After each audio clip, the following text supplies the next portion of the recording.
following is a presentation of GRS-TV. We set the bar high. On top, cause we so fly. Name in the bright lights. Looking like a star shot. We set the bar high. On top, cause we so fly. Name in the bright lights. Looking like a star shot.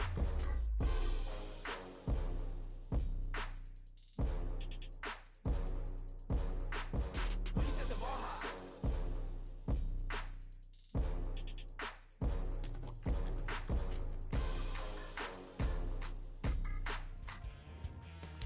Well, good evening, everyone, and welcome to HBJ Stadium, and welcome to our broadcast between South Garland High School and Lakeview Centennial. I'm Kevin Long, Bobby George, and riding shotgun, and a lot of storylines we can probably get to tonight. Bobby, starting with, good to see you again. Good to see you again. We had a good time working a couple of games last year, but let's just start out with the obvious storyline. We look around the stadium and whatnot. You know, COVID-19 has really changed the lives of virtually everyone, and these teams tonight are really having to deal with a different type of atmosphere. I mean, everybody's spaced out. We got everybody spaced out. Everybody's wearing masks, doing all this, I guess you would say, protection. And, you know, that's just the type of deal where right now you're literally forced to play almost a different kind of game of football. In other words, different atmosphere. Definitely different atmosphere, and you've got a lot of kids that can't come to the game, and I believe you're only showing, you know, giving a certain amount of tickets out per family, and so, you know, there's not a whole lot of people here, but these guys are practicing together every day, and this gives you some type of normalcy coming out here and playing some Friday night football under the lights. Okay, I'll tell you what, among other things, what we're looking at tonight, Lakeview has the best running back in the country. Now, let me repeat that.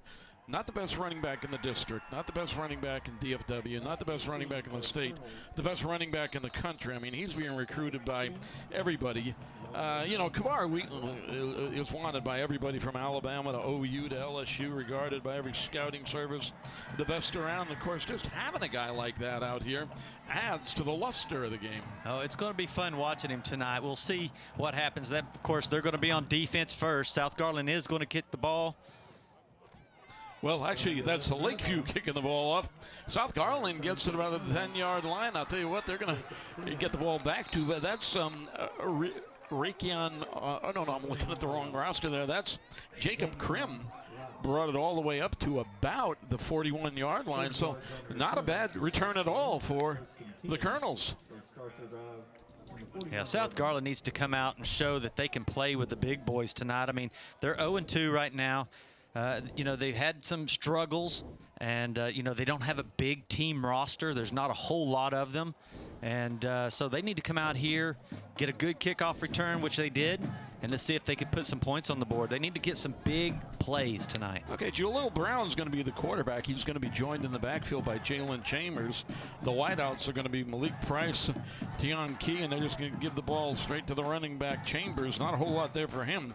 Now, Damon Rowlett is the other wideout, and Davian Gilmore is the other one. Now, just looking around at this defense for the folks from Lakeview, up front, they've got Ike Iwana, John Brown, Nick Calais, and Trey Wilson.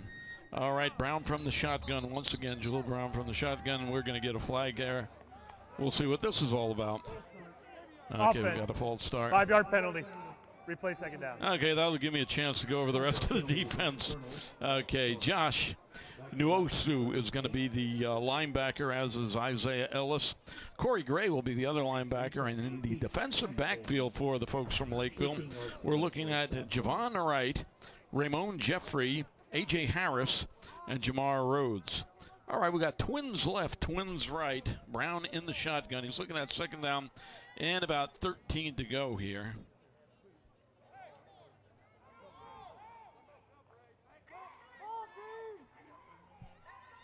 All right, they put a man in motion. Here comes the snap. He's back fast, boy. They're all over him. He's got to get rid of it quick. It sets up the screen beautifully, and that's going to get him a little bit of yardage there as they're able to get the ball off to Chambers. Got about 7-8 yards out of that one, 6 or 7 anyway, but they're still looking at 3rd and long. Well, it was a great call because it was a full-on blitz. I mean, everybody was coming to the line. So what do you do when you got a blitz like that? You just toss it over their head. And that had a potential of a long play right there. Chambers does a great job of catching it. He's only a sophomore. He's showing his skill early. All right, now they're going to go trips to the far side for Jalil Brown. We'll see if they go to the far side. Look at 3rd and long. And he's got all kinds of company. Oh, buddy. He got it off to Chambers, and it was a little bit shy, but Chambers was wide open. So we got a 4th down. They're going to have to punt it away. Well, I mean, they really missed one right there because he was wide open. All you had to do is just get it out there to him, and he had some running room.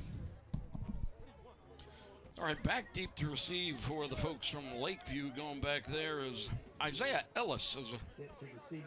And actually, that is not going to be Isaiah. I thought it was 25. It is 25, so I guess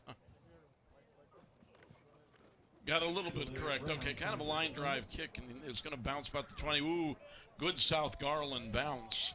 And it's going to roll to about the 3-yard line. So pretty good special teams by the Colonels there. Well, what a great punt that was. I mean, it was a nice line drive punt. There's no wind. It seems like the air is just sitting still down here. Pretty cool night, probably about 70 degrees. And just a beautiful night right there. And boy, that ball just hit the ground and kept rolling. So not too bad of a first drive for the South Garland. They did pretty good. I mean, that's what you want them to do. They had a bad penalty to start it off. And so when you start with, 1st and 15, it's pretty tough. But they had some good play calls and just missed out on a nice little pass there that could have went for a 1st down. Actually had 2 of them. So the Colonels might be encouraged a little bit. Micah Hero is the quarterback, and of course, Kamar Wheaton is the running back. And oh my goodness, they get it to him, and boy, he's tripped up right away too. And I'll tell you what, that is not Kamar in the game. So you see Michael Gonzalez come through there like that and just get on the feet. That's Dunston, or Zachariah Dunston is back there, and boy, the Colonel's looking pretty good on defense right there. Okay, oh, we got a little bit of an offside there. That's going to back up somebody. Now let's go over this Lakeview offense, because this unit really does have the cash and the credit to clean out the house.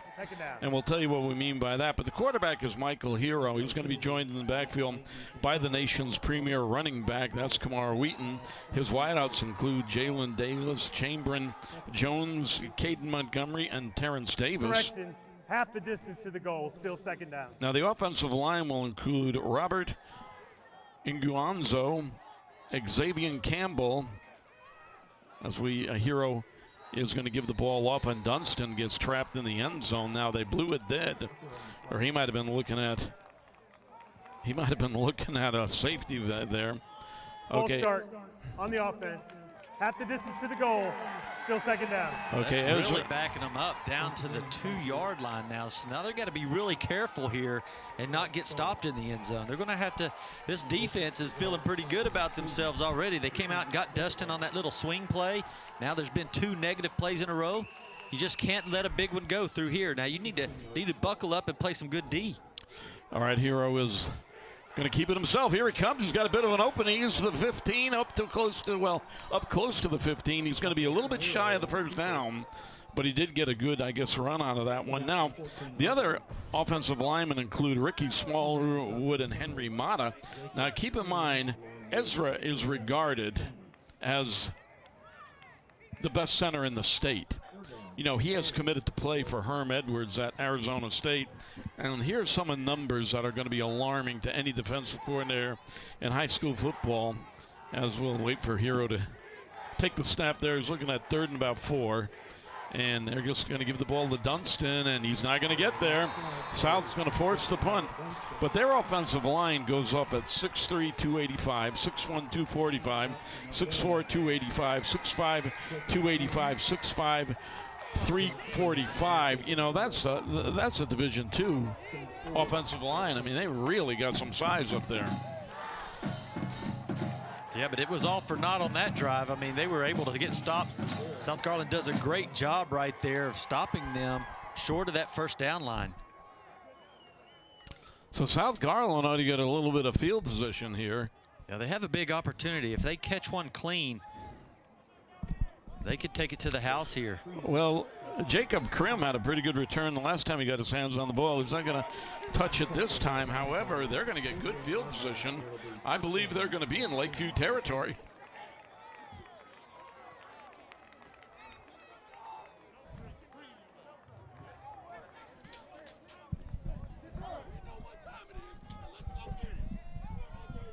All right, the ball is going to be spotted about the 48-yard line.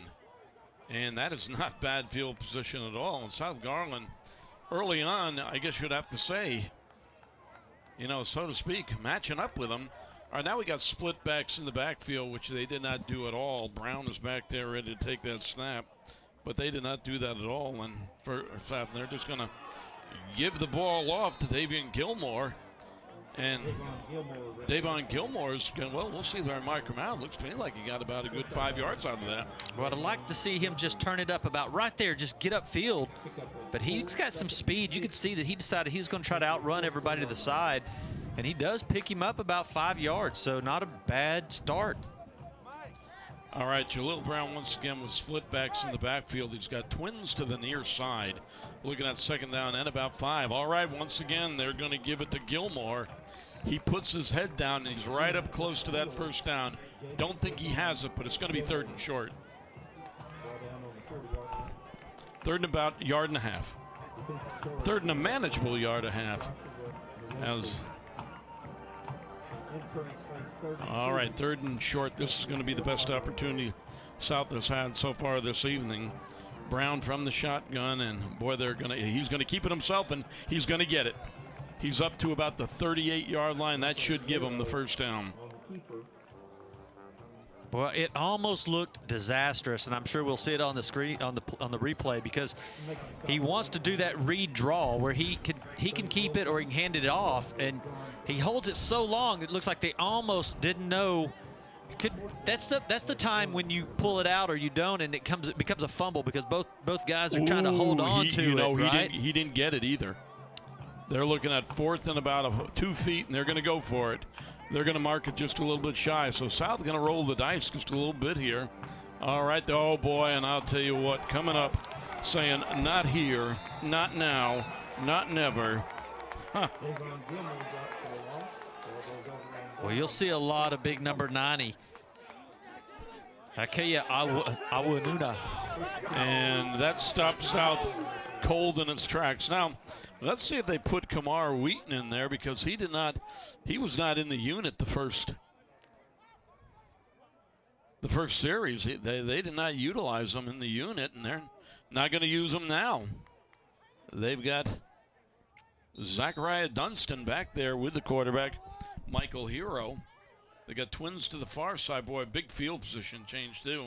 And Hero's going to keep it himself. He's to the 50, skids down about the 47. And, you know, he got about, I'm going to say 6 yards out of that one, 7 yards. Got about 7 yards. So we're looking at second down and about 3 to go. I'm not sure he was trying to slide right there. I think the old turf monster may have picked his feet up a little bit. Oop.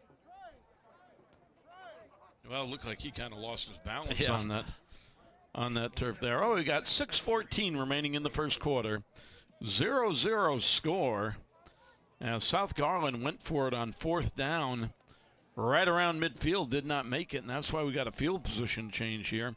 All right, Hero with trips to the far side now, and he's going to give it to the running back, Dunstan, and Dunstan's not going to get anything out of that one, and the reason he's not going to get anything out of that, coming up to make a nice tackle, Jose Ilazano really made a nice hit there, and that's going to put him in 3rd and short, manageable short. Elizondo comes from the outside. He's playing like a outside linebacker, because they've got 4 down linemen, 3 linebackers, and he's going to the strong side each time, and that's where he came from to make that tackle. Okay, Hero went for it, and they smothered him. Boy, big play right there. That was Jose Juarez coming up and make a huge hit for South. So now we're looking at 4th and maybe a yard and a half. So they lost about a half yard, and we'll see if Lakeview rolls the dice there. Well, you see right there, he decides to keep it, and boom. I mean, that was just a big front. All right. Ooh, somebody jumped off sides, and they're going to get a play on the house here. Why not chuck it downfield and see what you come up with? Okay. Didn't come up with anything, but this one's coming back as it appeared South was off sides, and they're going to get a... Offsides on the defense. Okay, that's going to give us first down. Result of that penalty, first down. Second first down of the evening. You know, we might add Damaso Martinez, the coach of South Garland High School. His brother is a coach in the El Paso area, and he is joining us watching the broadcast this evening, so we'd like to give him a shout-out, and we'd also like to welcome him to Garland, Texas, from El Paso, watching from El Paso this evening. All right, Michael Hero is the quarterback. He's got twins left, twins right, man in motion. Jet sweep, they're going to get, ooh, and that's not going to go anywhere. That one's going to be called back. They false start. Gave it off to Nestor Leon. 5-yard penalty. Replay first down. All right, so that backs him up 5 yards.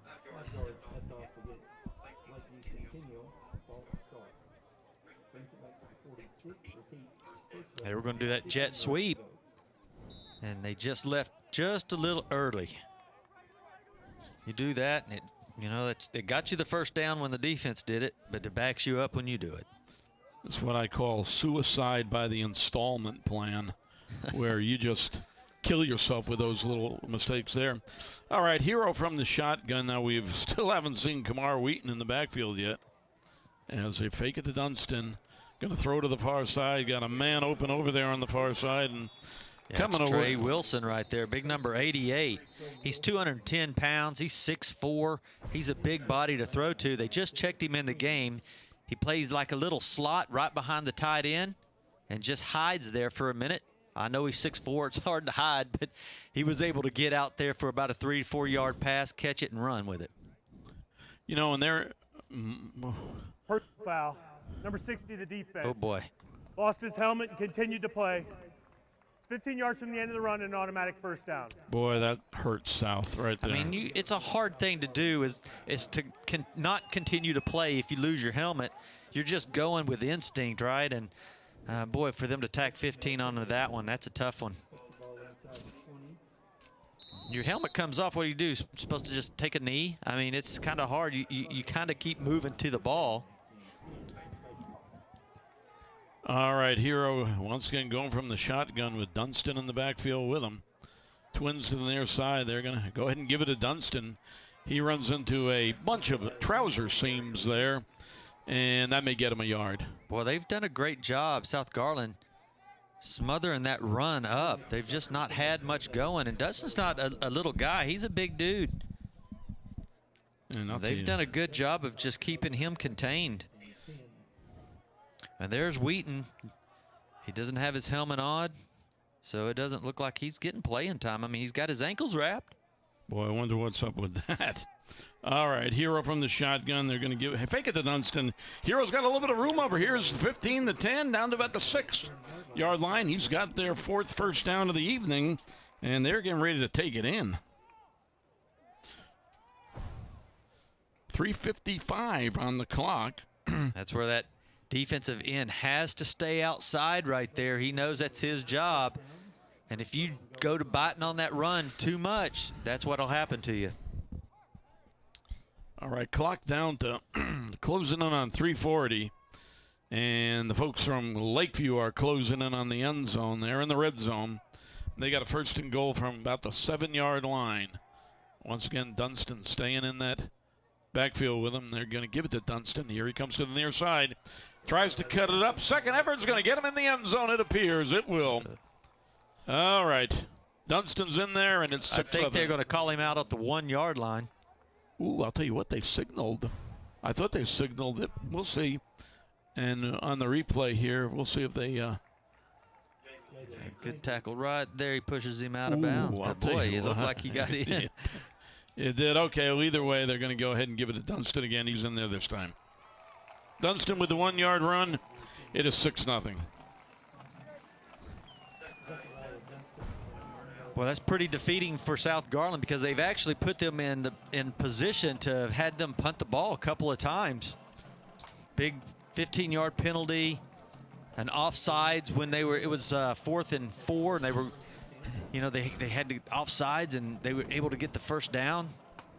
Okay, Luis Rivera is going to come in and try the extra point. He's up and away, and I think he's got it. He does have it. Well, no signal. Okay, he does. He does have it. It's 7-0. Tell you what, we're going to take this time out. You're listening to and you're watching GRS-TV.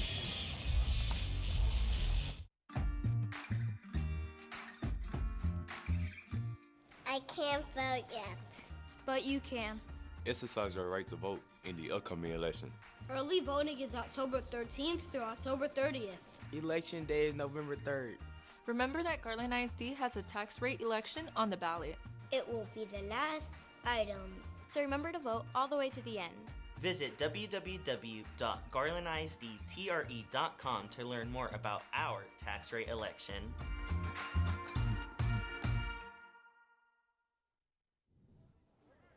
All right, I'll tell you what, the folks from Lakeview were able to start that drive at the 48-yard line of South Garland, and they were able to march down the field with several key runs. Now, Dunston appears to be going to be the guy this evening. We'll see if they even put Kamar Wheaton out there, you know, and the feeling may be, I don't know if he's hurt or if they just want to keep him rested up, figuring they can win this game without him, but either way, they've had 2 series, and he has not been in there in either of them. But they do have a 7-0 lead. Well, Dunston's been doing a pretty good job, and again, he's a big kid. He's the size of a running back you want on 6A football, and he showed you he can do it. But South Garland really played good. That 15 yards on the kickoff. Yeah, it looked like the kicker was the one that was on the field hurt after that, and they got a 15-yard penalty for roughing the kicker, and that's not good when you got, you know, this kicker, he's got plans to go to the next level, kicking field goals, so you don't want to do that. He's over on the training table right now, getting his foot looked at. Well, last time they kicked off, Jacob Krim took the ball back just about 41 yards. So we'll see if anything of the sort happens right now. They got Kadarius Hart back there deep to receive. And they shift into kicking position, and here we go. Looks like a little pooch kick. Now they're going to go with the onside kick. South recovers at about the 32-yard line. So that is going to give South the ball in pretty good field position right there as they're able to come up with it at the, about the 32-yard line. Yeah, that's a nice job by him just getting on that ball. It took a nice bounce. Just get the ball and get down. And he did what he was supposed to do. A nice job right there by the sophomore. You know, we might add the offensive line from South is Darren Murillo, Ismael Alvarez, Sefran Ortega, Diego Escalante, and Eaton Madrigal. All right, with the quarterback of Brown, he's going to just give the ball off to Chambers, and he's going to get maybe a yard, Bob. About a yard. You're going to see Owanaha a lot this game. He's 270 pounds, 6'4" defensive lineman. And we're probably going to struggle with his name a little bit, but, man, he really came to play. He's playing that. He's number 90 right there on that left defensive end, and he is hard to maintain. Well, they lined up in the pistol, and I don't know who jumped off, but it appears, well, somebody obviously did, and they're going to call the offense. 5-yard penalty. So that'll back South up. They're going to be looking at second down to about 14 now. They are down 7-0. We've got 2:44 remaining in this first quarter. See, Coach Martinez, he's like, why? It's hard enough to get 10 yards. We don't need to try to make it 15 that we have to get. And especially when you're going against number 88 on one defensive end, it's 6'4", 210 pounds, and then you got Awana, number 90 on the other side, 6'4", 270. Oh, here comes the blitz. They do pick it up, though. Brown throwing to the far side, but not being able to connect. So that's going to bring third down to about 14 for the Colonels. Boy, you should have seen Surfin Ortega right there, big number 76, pick up that blitz. I mean, what a great job, and way to see that. You know, that's hard as an offensive lineman to see somebody coming in from the safety position to blitz or a linebacker, because you have to change what you're doing immediately, and he did a great job of picking that blitz up. All right, we're looking at 3rd down and about 14. Boy, they're coming for him, too, and they're going to get him. No, they're not going to get him. He's going to squirm out of there. Throws it down the far side, and how about that? He completes the pass over on the far sideline there. Is coming away with that football there is Tyrion Key. Watch this. Right here he goes. He's dead to right. He got him. No, he didn't get him. He swings out of that thing and makes a great left-handed throw right over the defender. And Tyrion Key was able to come up with a great catch right there, and that's going to give them their initial 1st down of the evening. So that's going to first attempt from the 45-yard line as Brown rolls to the near side. Now he puts it up, and he's got a man open there, and he drills it in there. Yeah, and Malik Price, wide receiver there. He's a junior. Coming up with that one, and that gets him 8 yards. Yeah, he's playing in that slot right there to the right. Goes out there about 8 yards and turns around. Great block by the running back there to free up just enough space to make that throw. Great job, great execution. All right, 2nd down, a pretty manageable, 1 yard to go for Jalil Brown and the Colonels, and they're just going to give it right. Oh, boy, this way. He's free run. Daddy-o to the patio. Jalen Chambers is going to take it all the way, 46 yards, and I'll tell you what, he had an opening there. You could have driven a truck through that. We'll see on the replay there because it looked like some good blocking. Well, look at that. Look at that hole he has. Big number 76 just made a wall. And when you're blitzing a linebacker, it leaves it open. If you break that first line, you got nothing but green in front of you. So a nice job right there. Answers with 6. All right, 46-yard Look at this run. trick play we're running here. Different types of formations, guys running off the field, on the field.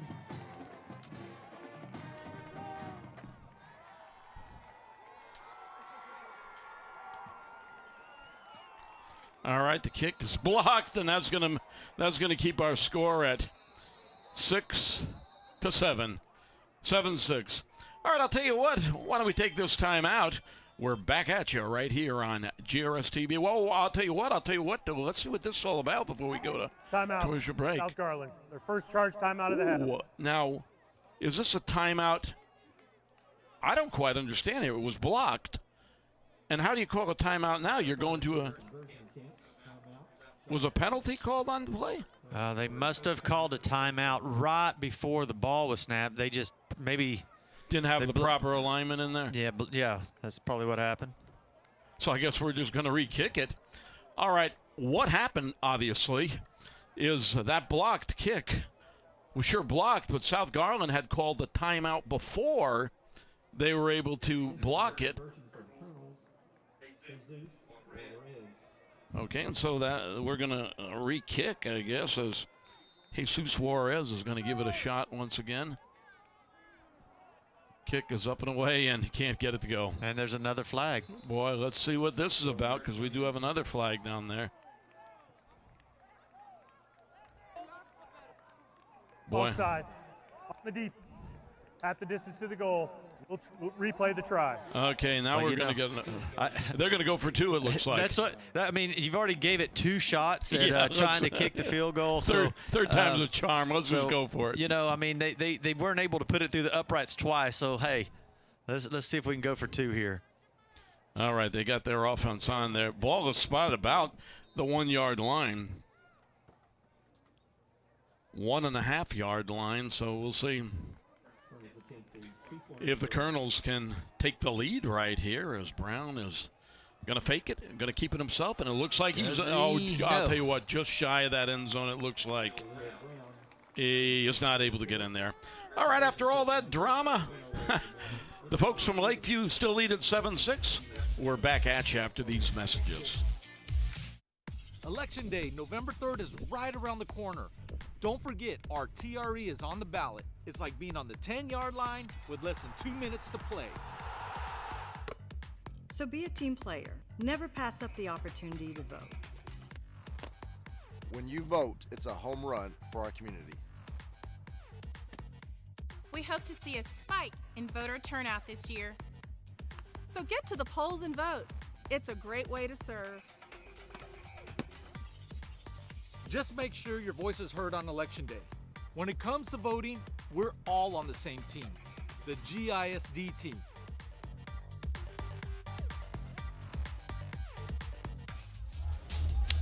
All right, I'll tell you what, the folks from South Garland just went 68 yards on 8 plays, 46-yard touchdown run by Jalen Chambers there. So South got to be feeling pretty good about themselves right now, Bobby. Well, I think so. I mean, they picked up their first down on that little rollout pass, and then he completed another pass. And then, you know, you break one for 46 yards. Why not feel good about yourself? That was pretty good drive. All right, South is going to be kicking it off right here, and we'll see. Jesus Juarez is going to be kicking it off. And now, I guess the drama of the hours, are they going to bring Jalen Chambers in now? Okay, 1:08 remains. Okay, as we get the ball kicked away to the near side. And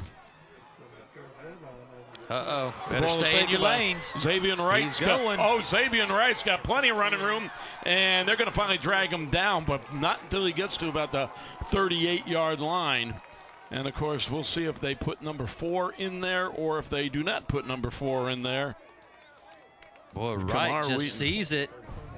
And you can see right here on the replay, he gets it, has a lot of time, and then just finds the seam and gets through it quickly. Changed directions real nicely a couple of times. He was saved right there by the kicker, was able to get his hands on him. If he wasn't able to slow him down, he might have been off to the, to the end zone himself.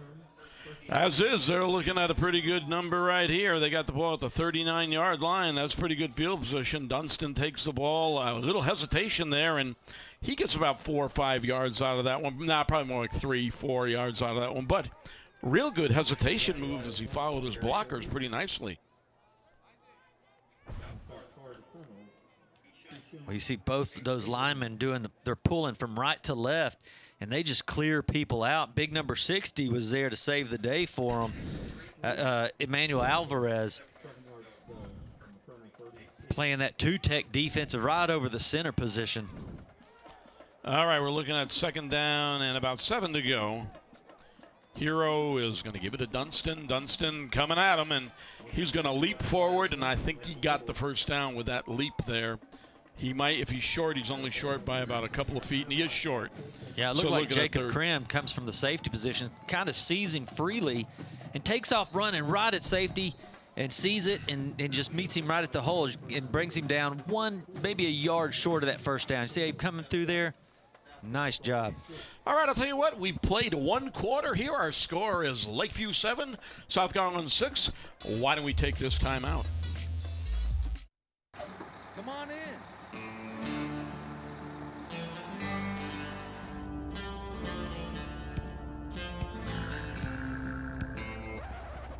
Guys, we're all on the same team. Team Garland ISD. Now, are you ready to go vote? There you go. Everyone knows to complete the whole ballot, right? Okay, let's go. Remember, voting is a team effort. Voting. So easy, even a mascot can do it.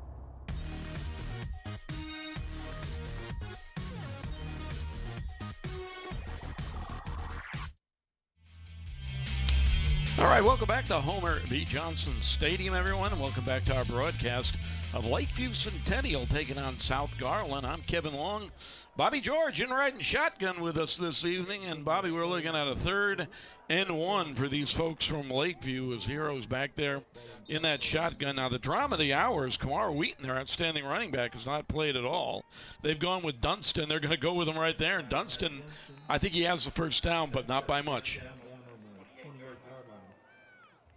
Well, they definitely brought their heavy package in. They were going to go for that 1 yard no matter what, because they brought in big Trey Wilson again. They brought in big, heavy linemen, and then they just ran straight up the middle with it. All right, we're looking at a 1st and 10 from the 29-yard line. Hero's going to give it to Dunston. It's going to be a pass to Wilson again. You're right. Here it comes. And I'll tell you what, he's down close. If he's down, he's not in the end zone, but boy, he's close to it there. He's coming up with that. Trey Wilson, 6'4", 210. Pretty big target to throw at. Yeah, they got a penalty on the field here. Let's see what this penalty's about, though, and they're marching it back.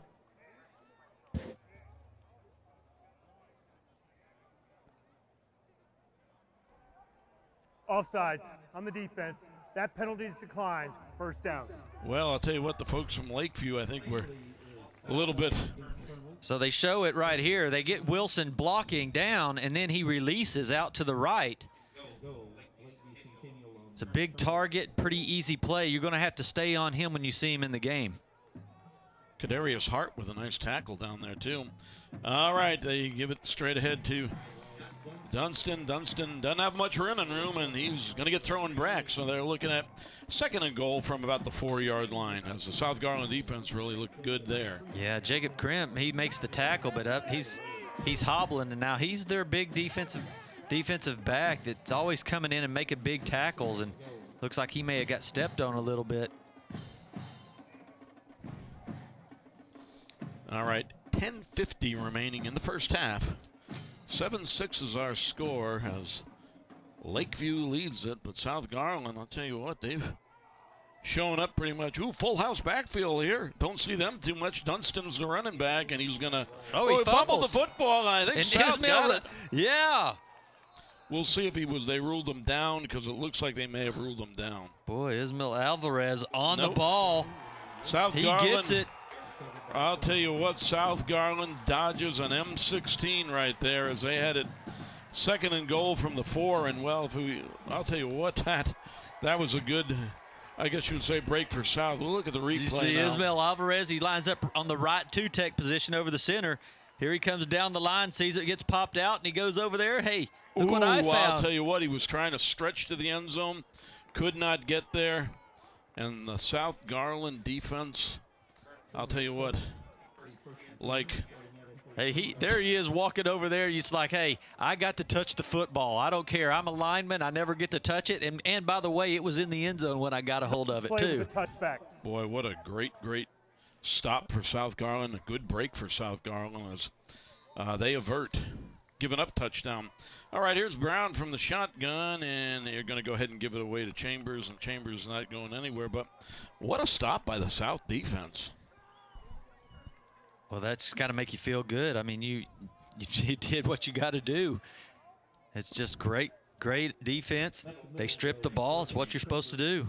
Well, like Thomas Jackson at the Battle of Manassas, they stood there like a stone wall. And us history teachers would know that kind of stuff, by the way, Bobby.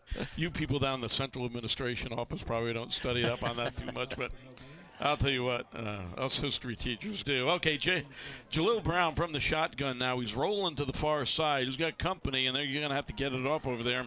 He does get it off, and that's going to be close to the first down. As see who comes away with the ball right there. Who's coming up with the ball is Damon Rout. And, boy, we got a flag down there, I guess. Let's see what this is all about.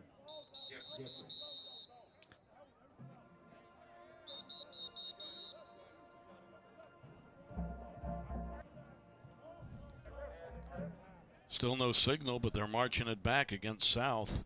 Must be a holding. Personal foul. Block below the waist, number 6. Oh.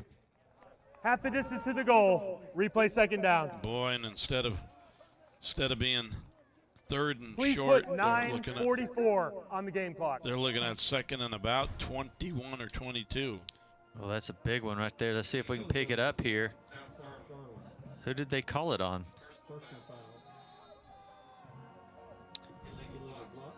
That's kind of I think they're going for number 6. Jalen Chambers blocking, but I mean, he doesn't really even hit anybody. You see him right here for number 90, but number 90 jumps over him. I don't know. It's just it's one of those calls that kind of makes you scratch your head. They set up the screen nicely, but got a little bit of company there from the Lakeview defense, and so that one's going nowhere. And I think we're going to be looking at 3rd down. Going to be looking at 3rd and about 21.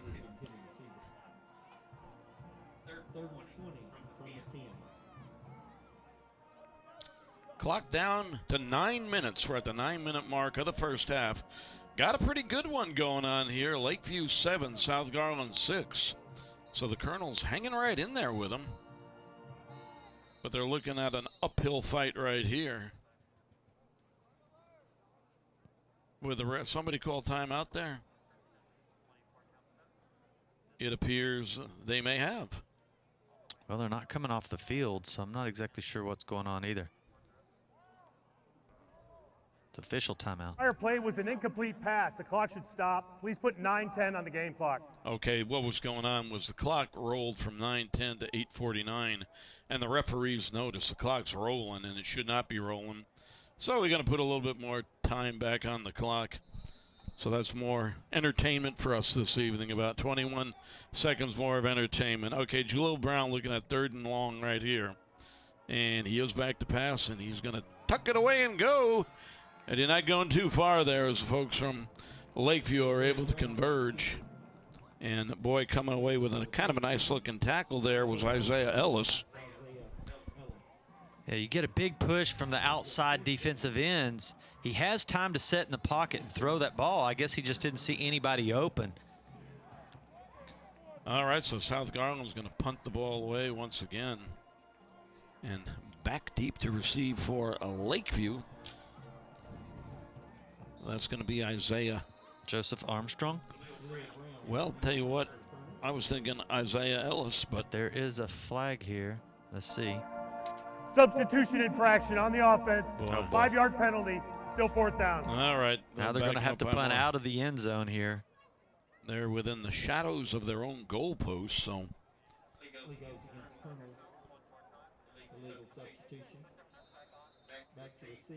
That's not too good, but with 8:25 remaining in this first half, South Garland hanging right in there. 7-6 is our score.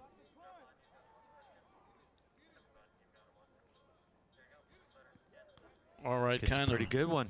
Fair catch being called for about the 42-yard line, so it wasn't a bad kick at all.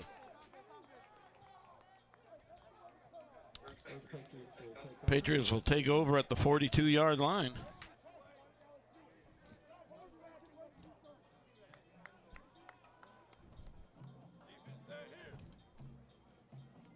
All right, 8:11 remains, but the South Garland defense is going to have to dig in once again. And Dunston comes on the field. I guess, you know, my deal is, you know, a running back, you know, of the magnitude of Kamar Wheaton.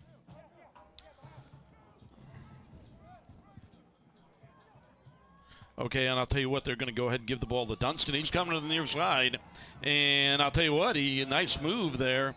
And that is gonna get him about 15 yards there. Yeah, he's got some moves out there. The big offensive line does a good job again. You know, they've got this guy. They hide it.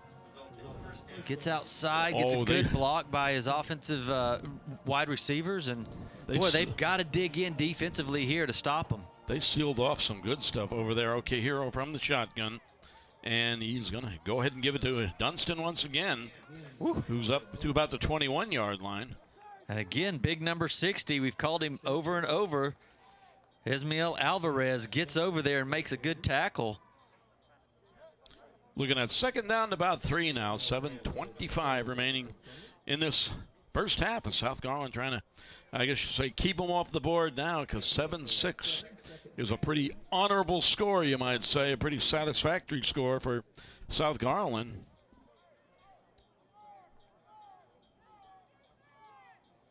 All right, Hero's going to throw to the far side now. Tell you what, nice little completion out there. And, you know, I just noticed right now that actually, well, I'll tell you what, I didn't think that was Hero for a second, because I thought he was a left-handed thrower. But at any rate, nice kind of hitch pass over to the far side. Good game. Yeah, Cameron Jones makes a good catch and then tries to make some people miss. But that defense was pretty quick, got out there fast. That is their 6th first down of the evening. Okay, here comes Dunston once again. Turns it up. He's to the 5. The touchdown. He's in the end zone, and he's going to run it in from about 14 yards out. It's 13-6. Yeah, it's his 2nd touchdown. Boy, it's a good run. They follow number 30. Out there, gets a great block. And he just plants that foot to the right and just gets into the end zone. That's a very nice run right there. Yeah, he looked pretty good on that one. Okay, Rivera is going to try to kick the extra point with 6:37 remaining in this first half. He's up and away, and he's got it. 14-6 is our score. So I'll tell you what, why don't we take this time out? You're watching GRS-TV. Hey, it's Rick Lopez, your proud superintendent of Garland ISD. GISD is once again leading the state and the nation with our tax rate election that will be on ballots this November. If approved, GISD's TRE would lower the property rate by nearly 5 cents. The district would also receive an additional $42 million annually, which we need to sustain our award-winning academics, athletics, fine arts, and much more. Election Day is Tuesday, November 3rd, and early voting begins Tuesday, October 13th. Visit GarlandISDTRE.com to view more facts and to find your polling location. All right, the folks from Lakeview go 58 yards in 4 plays with Zachariah Dunston moving in from 13 yards out, and they've taken a 14-6 lead here. So the Colonels, I guess you would say, Bobby, they got to respond right now if they're going to hang into this football game. They're down 8 points, and that would be a good time to see if they can ignite that offense. A little pooch kick to the far side. Let it go out of bounds. I think it is going to go out of bounds, and that's going to be good news if you're South Garland. They would have taken it right there at the 33-yard line. Well, then they'll give him a 5-yard penalty, so they'll actually get it, up a little bit further. 5-yard penalty, first down. All right, that'll give him 1st and 10, about the 35-yard line. So, Bobby, not bad field position at all. Yeah, they really need something here, though. They need a good drive, kind of like they did previously when they were able to take it 46 yards for that little run straight up the middle. They need a big play. Boy, and they sure got one with Jalen Chambers right there. It'll be interesting to see if they go back to that well very often. But Jalil Brown and Chambers are in the backfield, and they're going to give it to Chambers, or are they? Nope. Brown's going to keep it himself. He got maybe a yard over to the far side.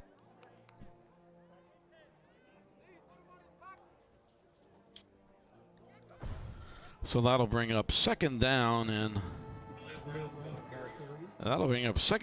9 to go. Clock rolling as we're closing in on the 6-minute mark here of the first half. 14-6, Lakeview leading this one. So they've kind of moved in Jalil Brown as quarterback now. Boy, and they're keeping Chambers in that backfield with them with twins left, twins right. They're looking to pass to the near side, and they're going to get that one in there to Tyrone Beasley, I believe, made the catch. And Corey Gray just comes down quickly on that tackle. And actually it was Ramon Rout who made the catch, but it gets him about 5 yards. So they're looking at 3rd down. Well, 3rd down about 6, so it got him about 4 yards. But 3rd and 6 is manageable.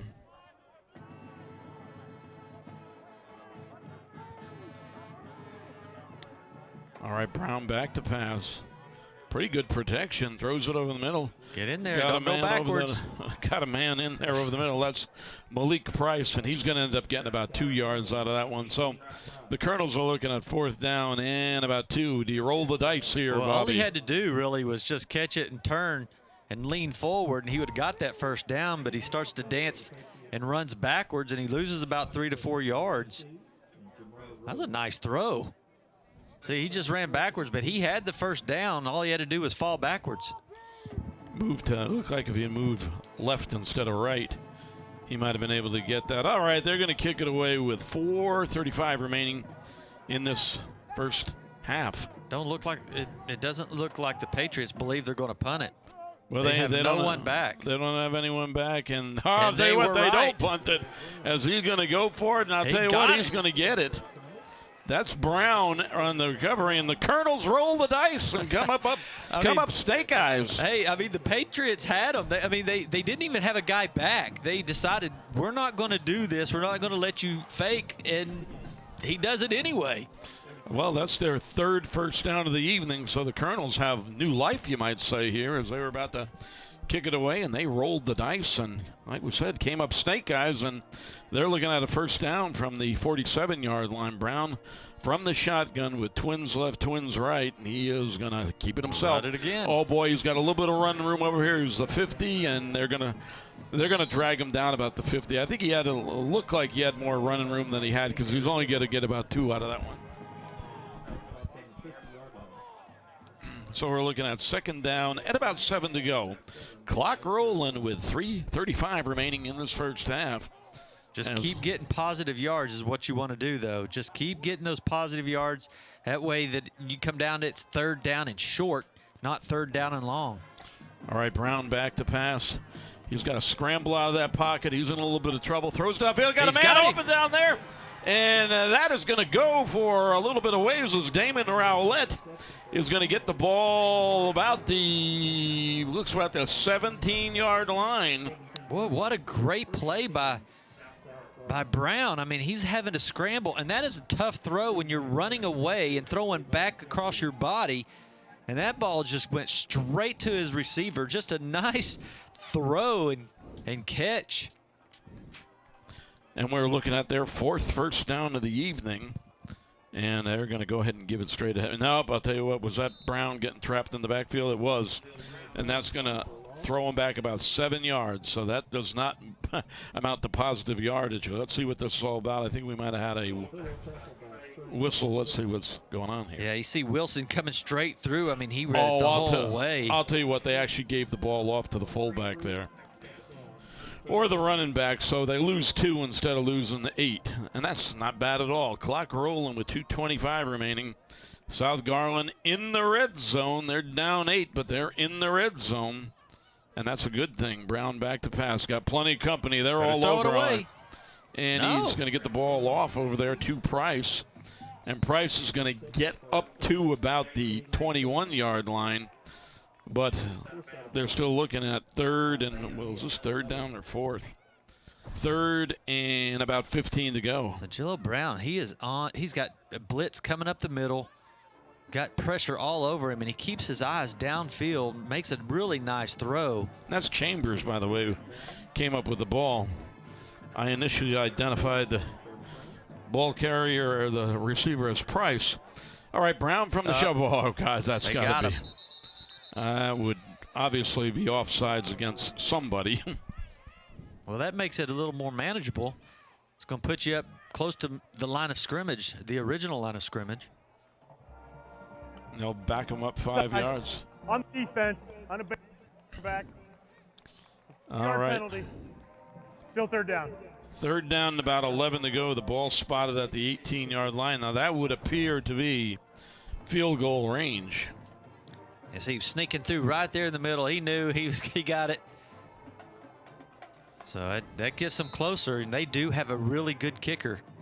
All right, Brown from the shotgun has got trips to the far side now. We'll see if they look to that far side. Well, Brown's got a pretty good arm. He's been pretty accurate so far. All right, Brown and are they going to call the timeout? Well, I'll tell you what. Penalty. It looks like a delay of the game. Well, it showed to have 6 seconds on the clock. We'll see what's or illegal procedure.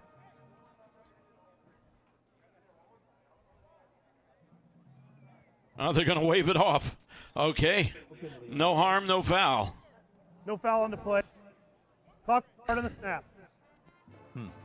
Okay, so once again, we're looking at third down and a little bit over 10 yards to go. 1:34 is on that clock. And boy, if South could come up with anything on this drive right here, it certainly is going to be a plus heading into the locker room at halftime.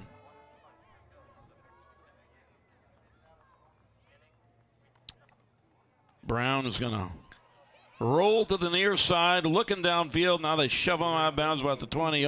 All right, Bobby, do you bring on the kicker or do you go for it? Well, man, that's a pretty, I don't know the kicker's range, but you see Brown looking downfield, but there's nobody to throw to, so he just has to take that one on out of bounds. There was nobody to throw over that side. His receiver went up and in. He rolled left, so there was nobody coming even into the view of his pitching in order for him to throw to. So, yeah, he's 4th on the 21. And it appears it might be just a little out of distance. You know, they had a hard time getting an extra point off earlier, so. Now they're going to call a timeout. All right, I'll tell you what. They're taking a timeout. Why don't we take a quick timeout? We're back at you after these messages.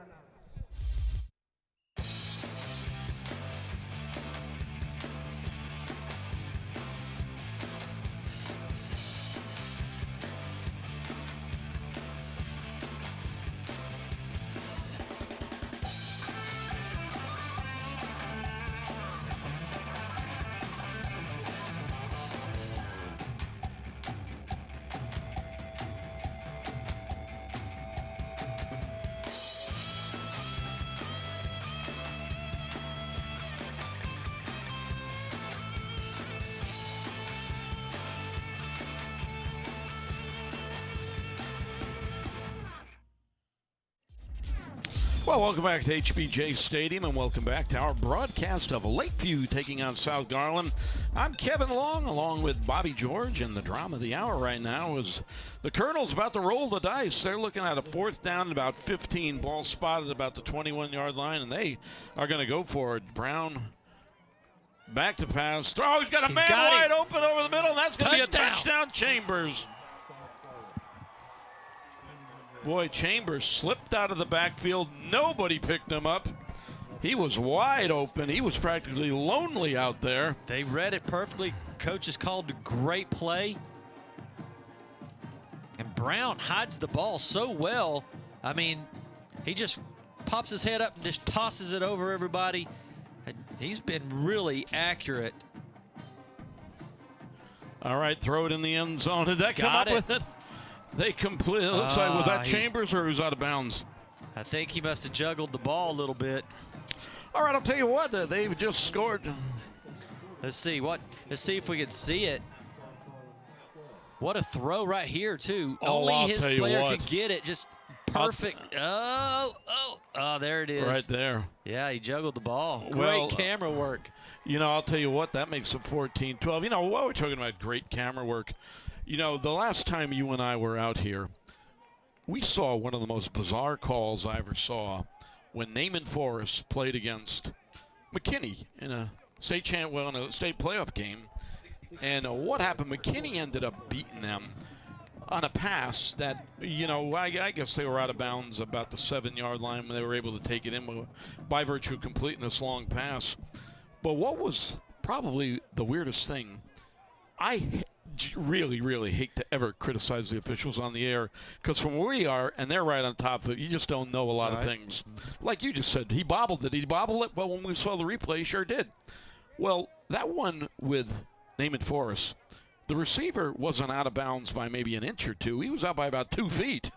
And I didn't know what to say because the ref was right on top of it, looking at it, and the replay clearly showed he was out by about 2 feet. But such is life. That was a bizarre night, Bobby. It was, yeah. We've got some good camera crew here, and a lot of this is put on by, you know, the students over at Lakeview Centennial. Ooh, they're going to kick the ground ball right up the middle, and this is going to be a little bit of trouble for Lakeview. They do get it about the 20-yard line, and coming on downfield with it is Cameron Jones. He gets up to about the 34. All right, 1:10 remains in this first half. South Garland hanging right in there with them, though. It's 14-12. And, boy, to go forward on 4th and 21 and come up with a touchdown, that's huge. Well, it was a great play, though. I mean, the coaches called an excellent play. They knew they were going to be blitzing them. There would be no linebackers because they were coming on a full blitz. And it just, all you had to do was just release that tight end and just have a hot play, and that's exactly what happened. Boy, and he was wide open out there, and he was able to take it on in now. Chambers having a heck of an evening. All right, Hero from the shotgun. Ooh, Ball's on the ground. And he's just going to have to fall right on top of it. And the clock will roll as we close in on the minute mark. 14-12 is our score. And I'll tell you what, these folks from South Garland, if they move to the halftime and it's 14-12, they got to feel pretty good about their chances the second half. All right, loss of about 4, so we're going to be looking at 2nd down and 14. And these folks from Lakeview in no hurry to get a playoff here, so they might be just content running out the clock. 30 seconds remain. Hero from the shotgun gives it off. Nope, going to keep it himself. And he's tripped up right there as doing the tripping up there was Jose Juarez. Nice little tackle there. All you got to do is get a hand on somebody if you got strong hands.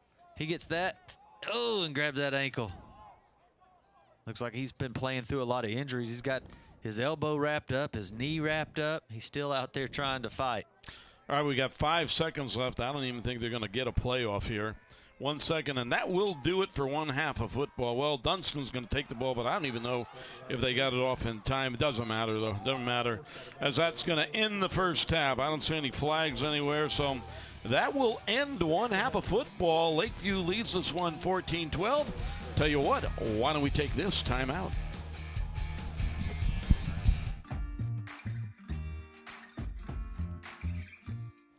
Can't vote yet. But you can.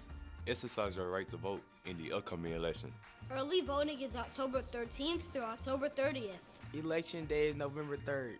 Remember that Garland ISD has a tax rate election on the ballot. It will be the last item. So remember to vote all the way to the end. Visit www.garlandisdtre.com to learn more about our tax rate election.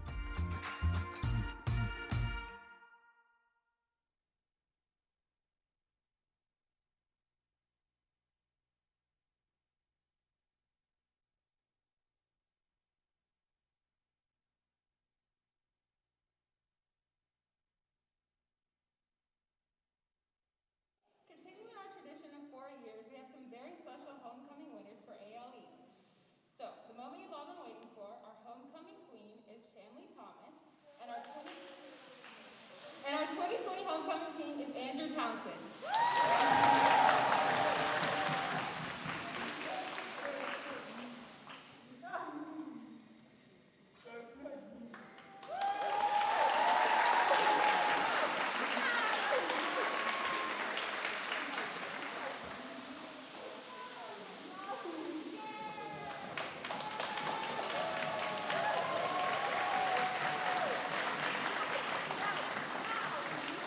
Starting with the class of 2024, we have our nominees for Lord and Lady. Aaron Gammons, Diego Rivera Angriano, Trevor Starks, Xavier Wright, Brianna Campbell, Valerie Lewis, Addison Wise, and Paige Williams.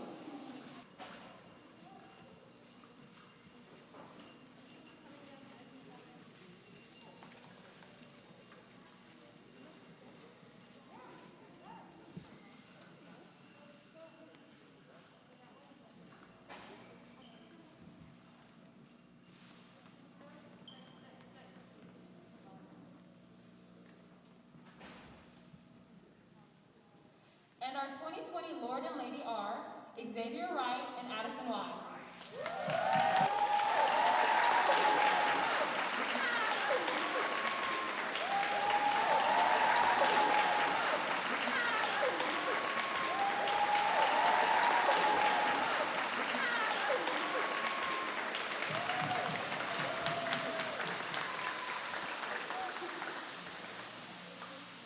Okay, so for the class of 2023, we have our nominees of Duke and Duchess, beginning with Kaylin Montgomery, Brian Munoz, Anel Santos, Aaron Taylor, Destiny Davis, Linda Ocampo, Yvette Rosales, and Reagan Troy.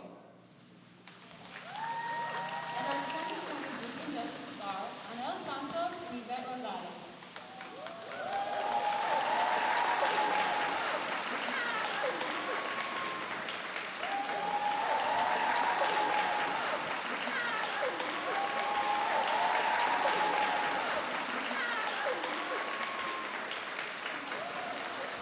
For the class of 2022, we have our nominees of Prince and Princess, beginning with Andrew Colson, Jaquan Curtis.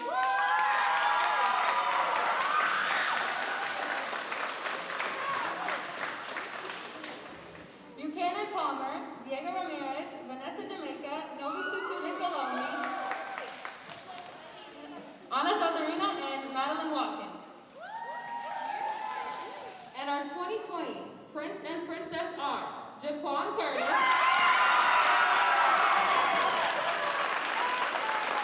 and Novi Sutu Nicoloni.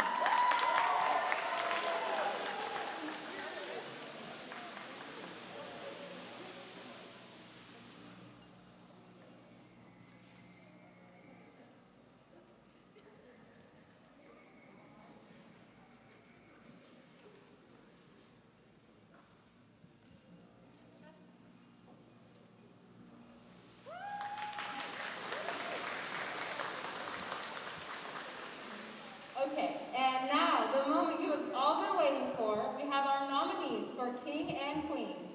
Beginning with Various Bellard, Kevin Hale, Christian Santos, Elvis Bell, Lisa Martinez, Rosel Tombo, Samantha Torres, and Karis Wortham.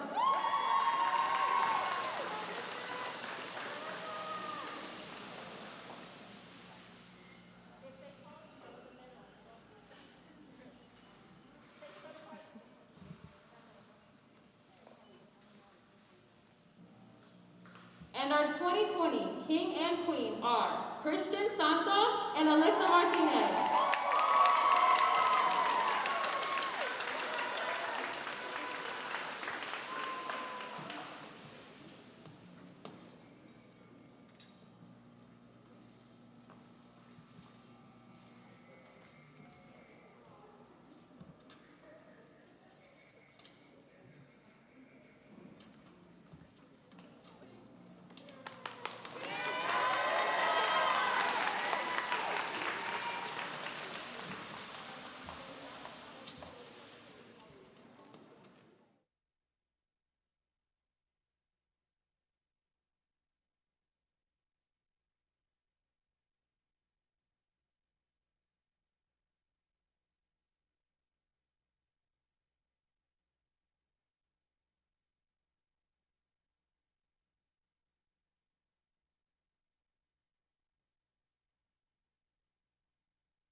Election Day, November 3rd is right around the corner. Don't forget, our TRE is on the ballot. It's like being on the 10-yard line with less than 2 minutes to play. So be a team player. Never pass up the opportunity to vote. When you vote, it's a home run for our community. We hope to see a spike in voter turnout this year. So get to the polls and vote. It's a great way to serve. Just make sure your voice is heard on Election Day. When it comes to voting, we're all on the same team, the GISD team.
Well, welcome back to HBJ Stadium, everyone, and welcome back to our broadcast between Lakeview and South Garland High School. And as you can see, the scoreboard indicates we got a pretty good one going here. Lakeview leading this one 14-12. And we're going to take a look at a little bit of the first half highlights. And Bobby, I think a lot of people are surprised to probably see South Garland hanging in there so tough. But anyhow, we'll take a look at a few of the highlights from earlier on in the game. And there's Zachariah Dunstan going in from the 1-yard line. And this is a big one, a 46-yard run up the middle by Jalen Chambers. Able to keep the folks from Lakeview off. Now there's Dunstan going in from about 13 yards out there. That made it 14-6. And then once again, we're looking at an incredible roll of the dice here. 4th down and 15. South Garland goes for it. Chambers gets wide open, puts his head down. Bobby, we got us a football game. Yeah, that was a lot of fun. I mean, it's a good close game. It's 14-12 now, and looks like Lakeview's going to be receiving first.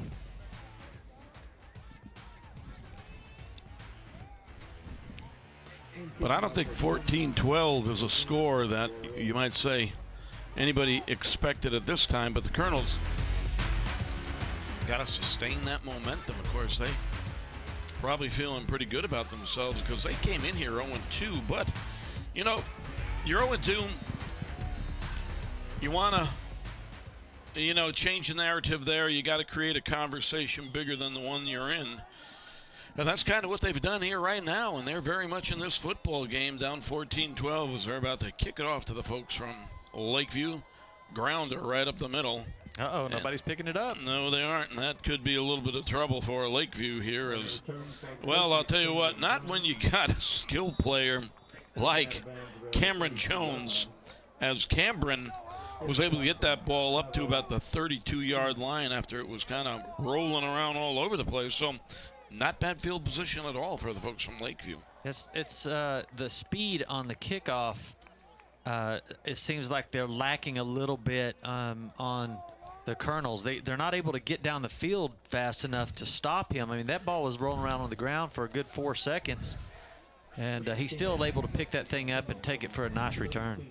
All right, we're looking at 1st and 10 from the 32-yard line. There's Dunstan going to the far side. Got a little bit of run room, but the Colonels kind of converge, but not before he gets about 7-8 yards.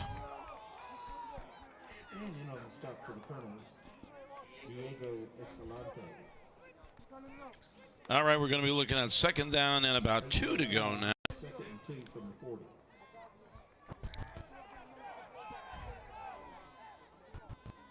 All right, Hero's going to give it to Dunstan boy. He's got another nice hole there.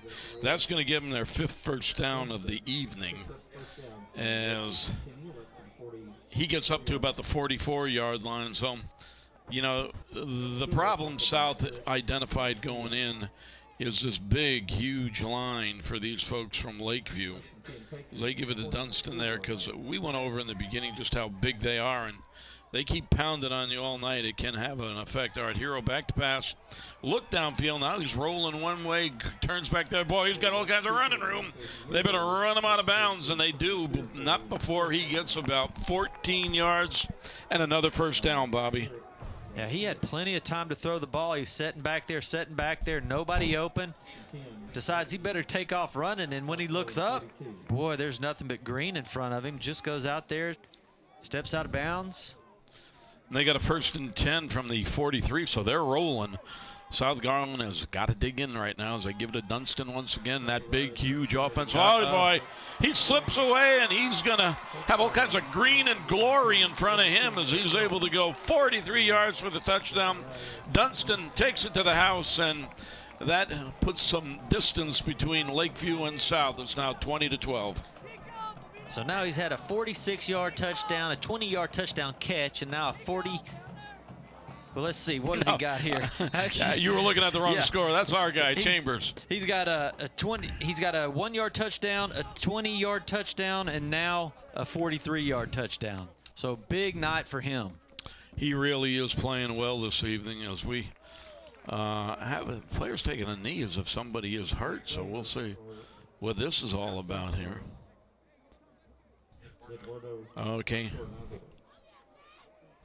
All right, they're going to go ahead and it appeared to going down for a little bit was Hero, but okay, he's going to be fine, and Rivera's going to come in and see if he can kick the extra point here. Up and away, it's good. All right, 21-12 is our score. Why don't we take this time out? We're back at you after these messages.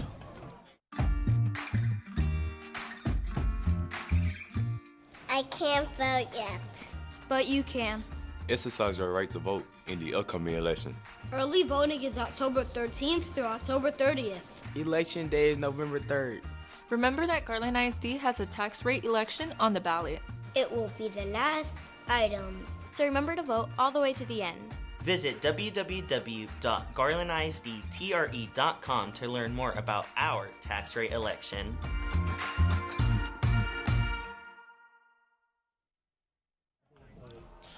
Well, only has expired, and the folks from Lakeview just went 67 yards on a handful of plays.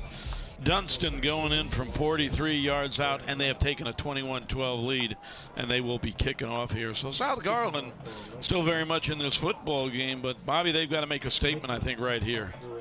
Yeah, Dunston, he's pretty quick.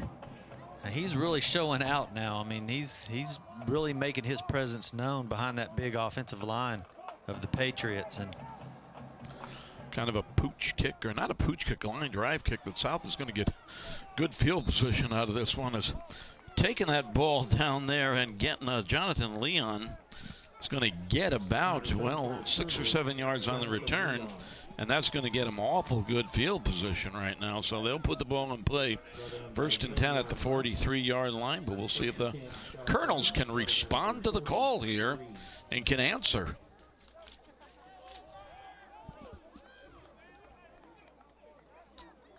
All right, 10:46 remains in this third period. They're going to go twins left, twins right.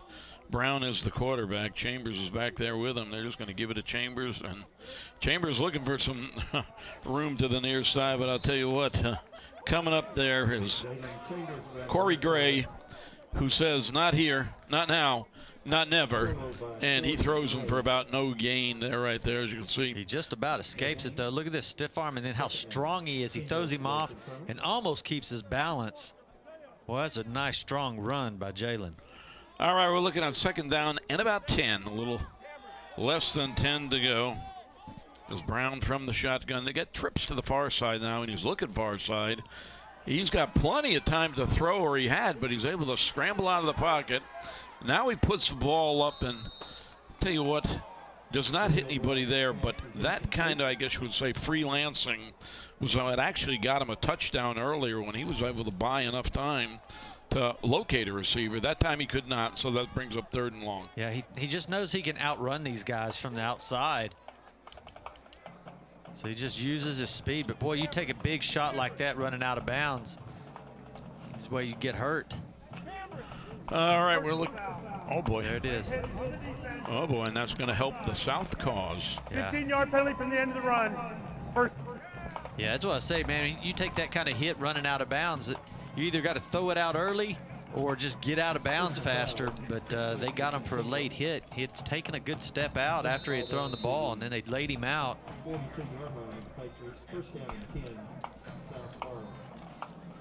All right, we're going to be looking at 1st and 10 from a 42-yard line as the Colonels get a good break right there. They are down 21-12. Brown from the shotgun, and they're going to give it to Chambers. Here he comes. Field.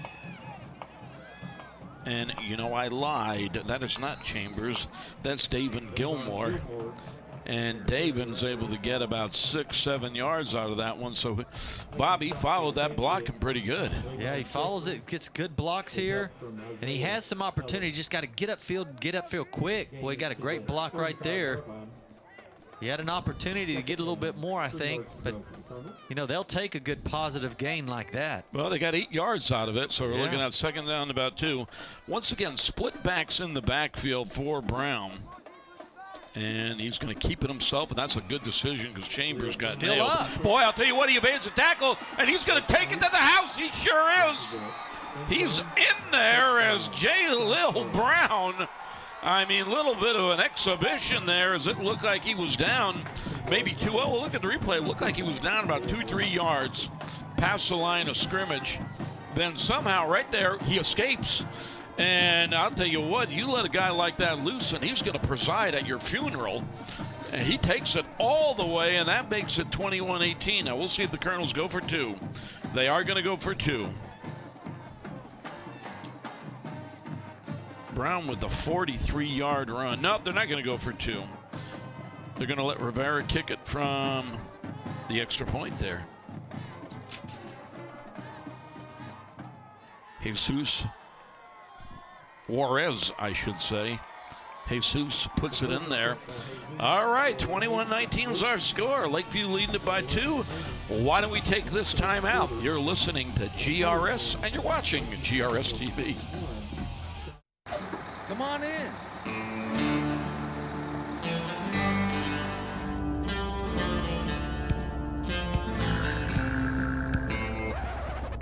Guys, we're all on the same team. Team Garland ISD. Now, are you ready to go vote? There you go. Everyone knows to complete the whole ballot, right? Okay, let's go. Remember, voting is a team effort. Voting. So easy, even a mascot can do it.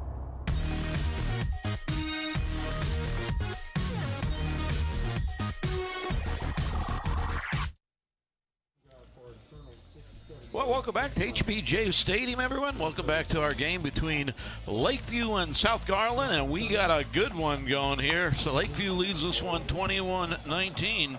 Both teams have scored on their initial possession, so it looks like we're going to have a back alley brawl here before all is said and done, as we have a good game going out here at HB Stadium. South about to kick this one off here. We'll see if they line drive it again. They will, and once again coming away with that ball is Cameron Jones, and he gets up to about the 30.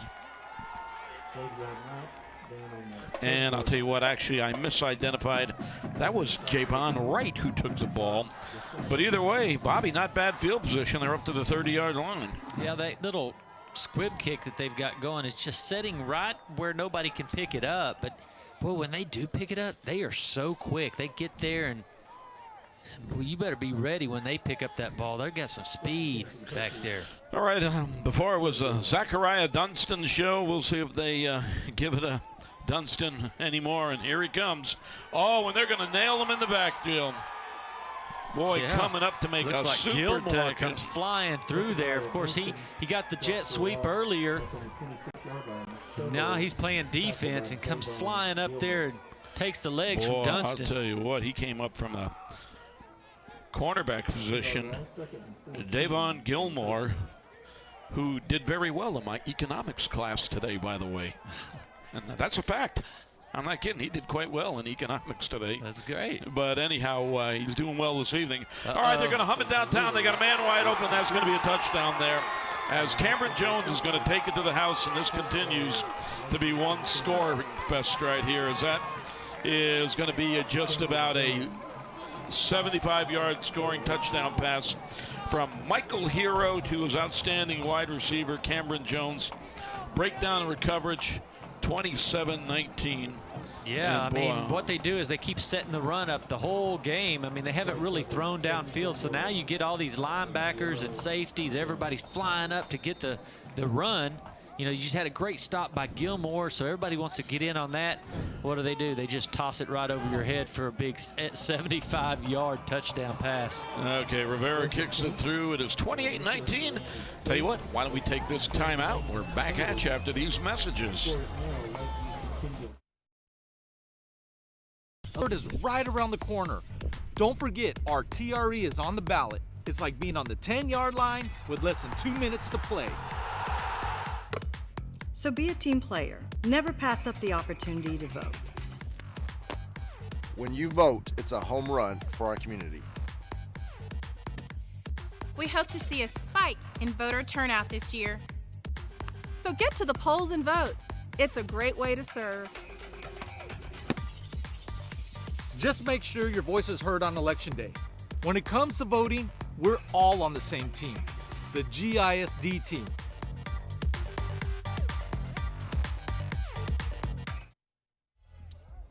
Well, welcome back to HBJ Stadium, everyone, and welcome back to our slugfest between Lakeview and South Garland. Now, Lakeview scores on a 75-yard touchdown pass. Nice throw from Michael Hero to his outstanding wide receiver, Cameron Jones, and that makes it 28-19. South Garland's just going to take the ball and fall on it there at about the 40-yard line. Is coming away with that football was Jonathan Leon. And so, once again, pretty good field position for him, Bobby. Well, you know, you got to start somewhere, and might as well be right now.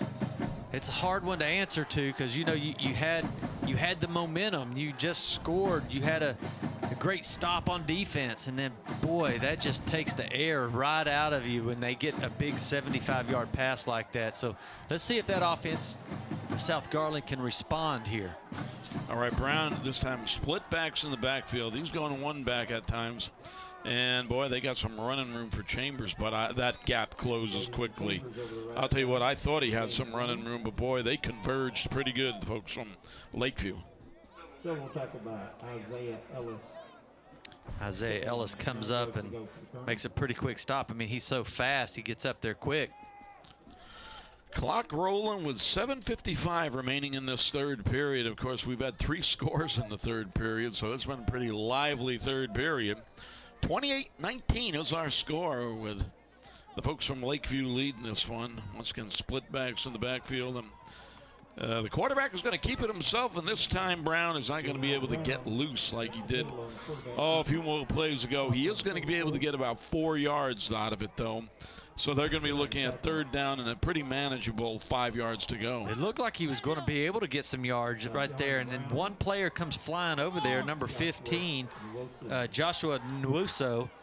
And, boy, he really takes him down quick. I mean, he doesn't let him get away or anything. He just hits him hard and takes him down. But it looked like for a second he was going to get to break one again.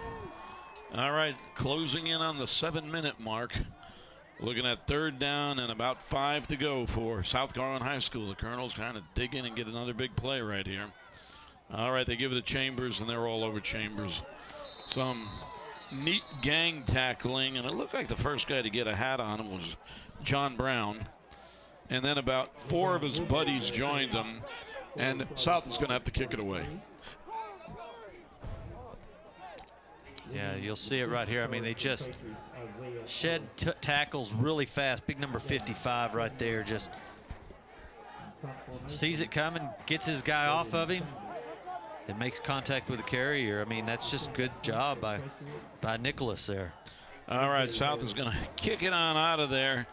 Isaiah Ellis back deep to receive for these folks from Lakeview, and now South is really going to have to dig in now because they cannot afford to go down. The clock's running down. It's 2 seconds. They'll get the kick off. Pretty good looking kick too. It's going to hit about the 30. Gets a south bounce. Oh boy, I'll tell you what, he picked it up. That's, well, no guts, no glory, you might say. Yeah, I bet his coach will have something to say about that, though. But we're, you know, of course, I've seen guys pull a sneaky one like that and pull it off and go all the way with it too. But anyhow, the ball is going to be back at the 25-yard line. Now, the clock is stopped with 5:56 remaining in this third period, and it's been a very productive one for the Lakeview offense. They've had the ball twice, they've scored twice. You see big old number 65 right there. He's a huge player, but his name is Smallwood. He's 3'15", 6'3". There he is right there, Smallwood. All right, Hero from the shotgun. Dunston back there with him. They give it to Dunston. Here he comes again. Boy, he breaks away from a tackle, and he's loose again, and that's trouble.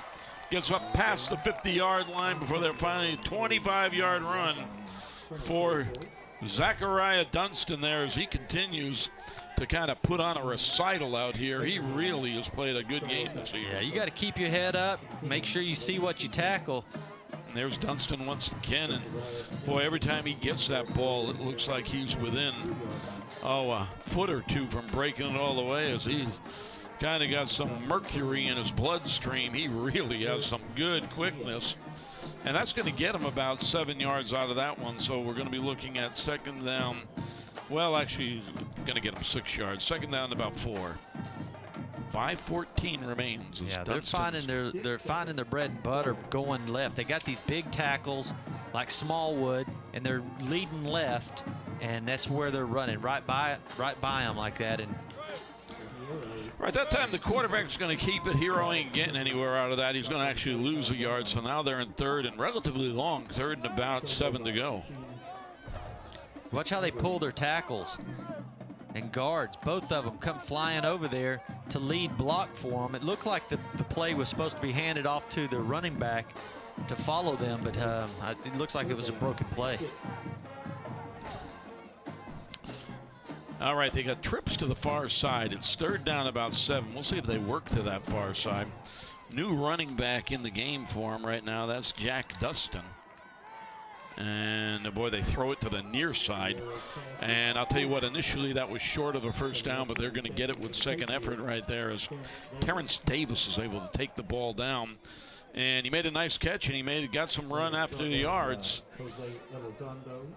Got some rack yards, run after the catch right there. Well, you know, they practice that same pass over and over and over. In fact, in warm-ups, they practiced it 50 times, the same exact pass, and it looks good when they execute it like that.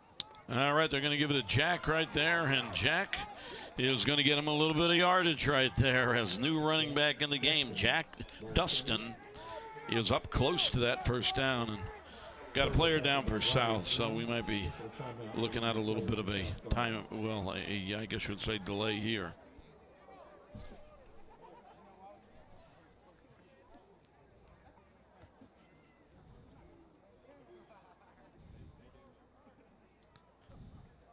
Yeah, we're trying to find the number, who that is. Maybe got his breath knocked out of him a little bit.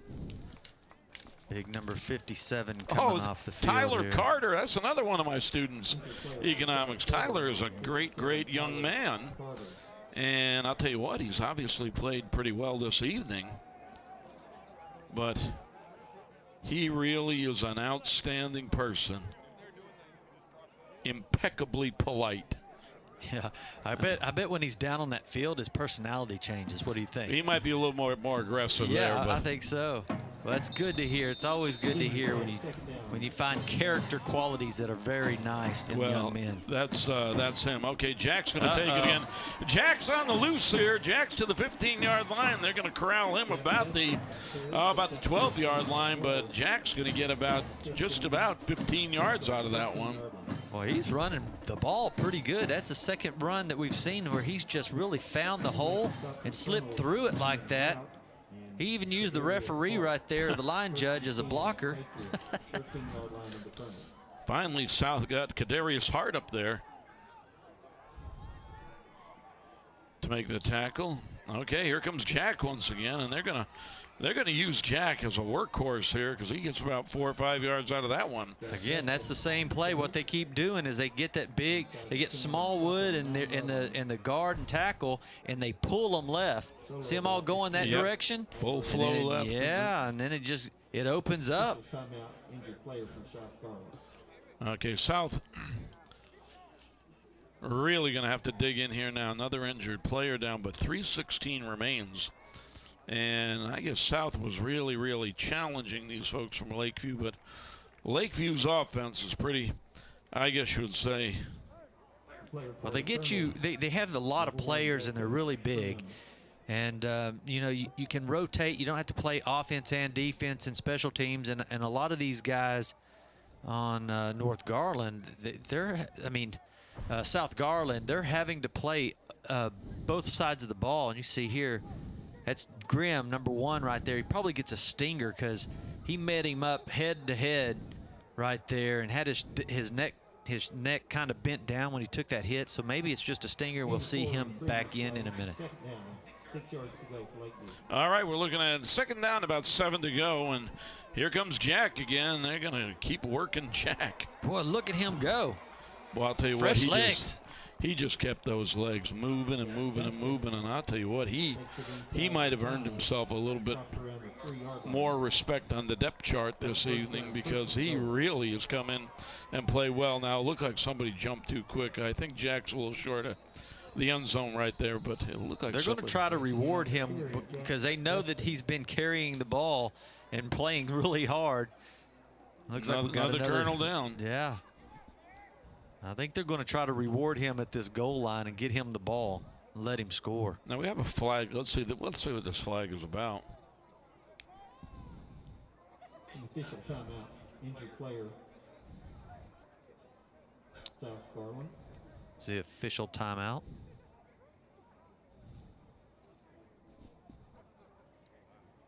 Well, I think they're attending to the player who's down there, but looks like number 48, Eric Garcia. Injured player for Colonels, number 48, Eric Garcia. All right, we're looking at first and goal. Substitution infraction. On the defense, too many men on the field, half the distance to the goal. All right, we're looking at first and goal from about the 1 yard line, and we'll see if they go ahead and give it to Jack and let Jack score a touchdown. There they go. They give it to Jack, and I think Jack's in there, is he? He gets in. All right, so Lakeview's starting to pull away now. They make it 34-19, and they'll be attempting their extra point right here. Watch him just follow big number 66 in there. Get right up on his hip. All you got to do is get the ball across there, and that's what he does. Boy, he must be a young man everybody likes. I mean, he's really getting a lot of celebration on there. All right, the extra point is good. Lakeview increases the lead to 35-19. Tell you what, why don't we take this time out? You're watching GRS-TV.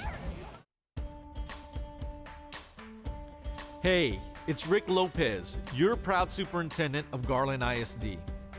GISD is once again leading the state and the nation with our tax rate election that will be on ballots this November. If approved, GISD's TRE would lower the property rate by nearly 5 cents. The district would also receive an additional $42 million annually, which we need to sustain our award-winning academics, athletics, fine arts, and much more. Election Day is Tuesday, November 3rd, and early voting begins Tuesday, October 13th. Visit GarlandISDTRE.com to view more facts and to find your polling location. All right, Lakeview's had the ball 3 times in this second half. They've scored all 3 times, so South Garland's obviously going to have to do something about that. All right, there's the kickoff. A little bit of a squib kick there, and that ball, not squib to kind of a line drive kick. That's taken by Devon Gilmore. Devon gets up to about the 30, not more like the 27-yard line. But, you know, Bobby, I think at this time it's kind of do or die for South. They really, really got to get to the end zone here if they're going to have any chance to win this football game.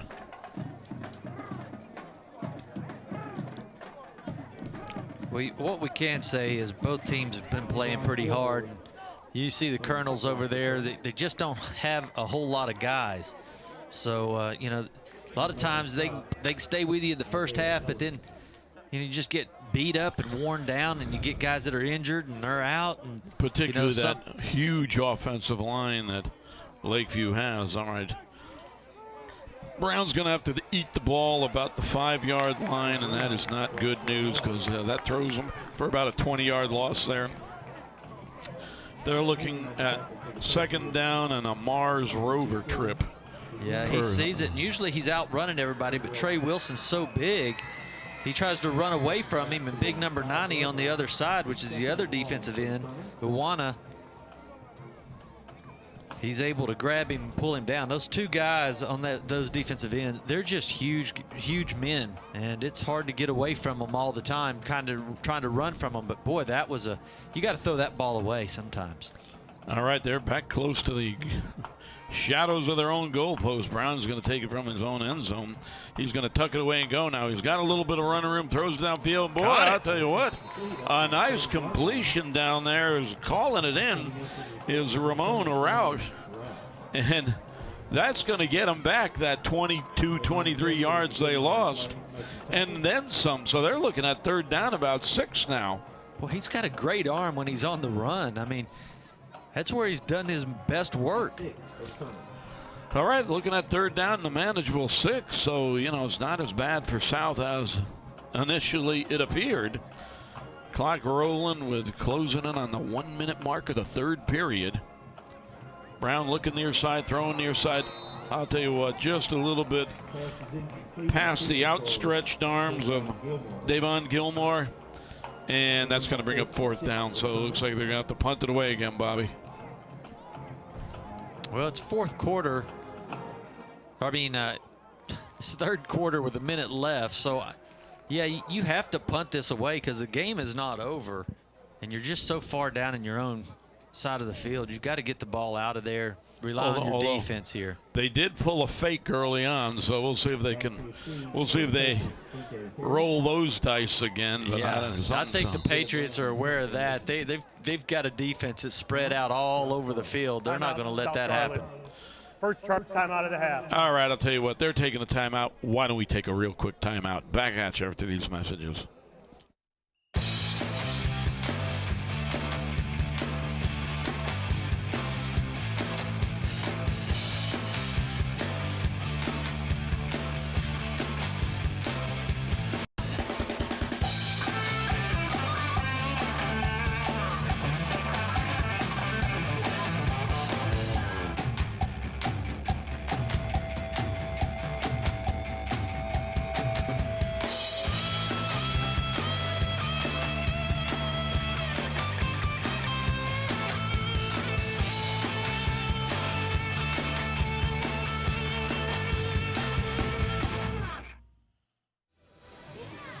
All right, welcome back to HBJ Stadium, everyone, and welcome back to our broadcast of Lakeview taking on South Garland High School. Now, this was, I guess you would say, a real Donnybrook, a real fist fight for a while, but Lakeview is starting to open it up right now as they are up 35-19, and South is having to punt it away on a fourth down. There's a penalty flag out. Let's see what this is about. Substitution infraction. Uh-oh. 12 men in the formation. Offense. 5-yard penalty, still fourth down. That's not good when you just had a timeout to talk about what you're going to do. All right, well, that's going to bring up 4th and 11 now, so they're not going to, I would venture to say now you're not going to roll the dice no matter what. But anyhow, 1 minute even on the clock in this third period, and it's been a real productive one for the folks from Lakeview. They've had the ball 3 times, they've scored 3 times. All right, kind of a line drive kick near to the near side zone to be taken. Fair catch at midfield, so that's where Lakeview will put it in play with 54 seconds remaining. So South Garland has fought through a tough third period. Of course, they'll have 12 more minutes to see if they can erase that lead that Lakeview has taken. But boy, Bobby, I think something we talked about earlier, the incredible size of this offensive line for Lakeview is just taking its toll. Yeah, you know, you got guys that are going both ways on South Garland's side, so I mean, they just get tired. They just get beat down. All right, we'll see what Hero can do right here. Swings the ball to the far side of the field, and that's going to be a little bit of running room for their outstanding receiver out there, Cameron Jones, who has caught 1 touchdown pass this evening, and he got about 7 yards out of that one. Yeah, but Jermaine Arnett does all the work. See right there, well, look at him making that block downfield.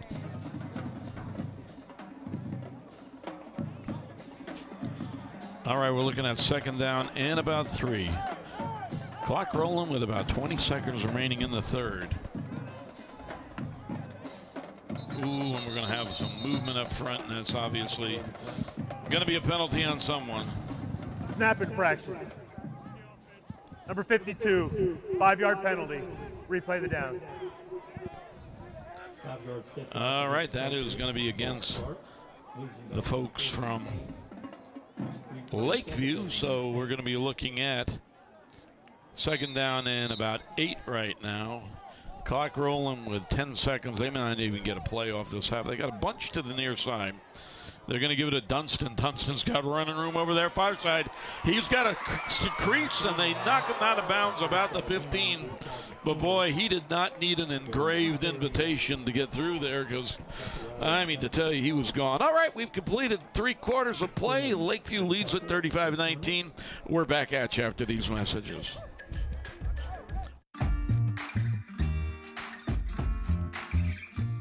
I can't vote yet. But you can. Exercise your right to vote in the upcoming election. Early voting is October 13th through October 30th. Election day is November 3rd.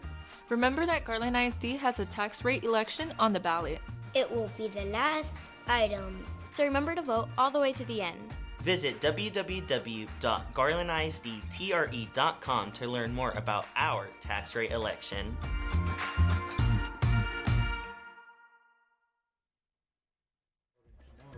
All right, welcome back to HBJ Stadium, everybody, and welcome back to a fourth quarter.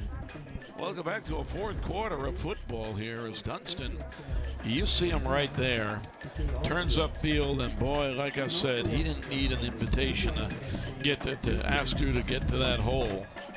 They finally did knock him out of bounds there as Jacob Krim came over and prevented him from moving any further downfield. But boy, this is a really outstanding running back these folks from Lakeview have. All right, 12 more minutes to play. 35-19 is our score. Looking at a 1st and 10 from the 19-yard line. They're going to give it, nope, they're going to fake it to Dunston. Go to the far side. Throw it to the far side, and that one's going to be incomplete as they overshoot their man over there, Cameron Jones. Yeah, Jones was wide open. It was a great play because they've been setting it up all day. And he finally handed off. Everybody goes over to Dunston, and well, you just got to set your feet and throw that one nice and easy. He was wide open. All right, it only kills 6 seconds off the clock. 35-19 is our score.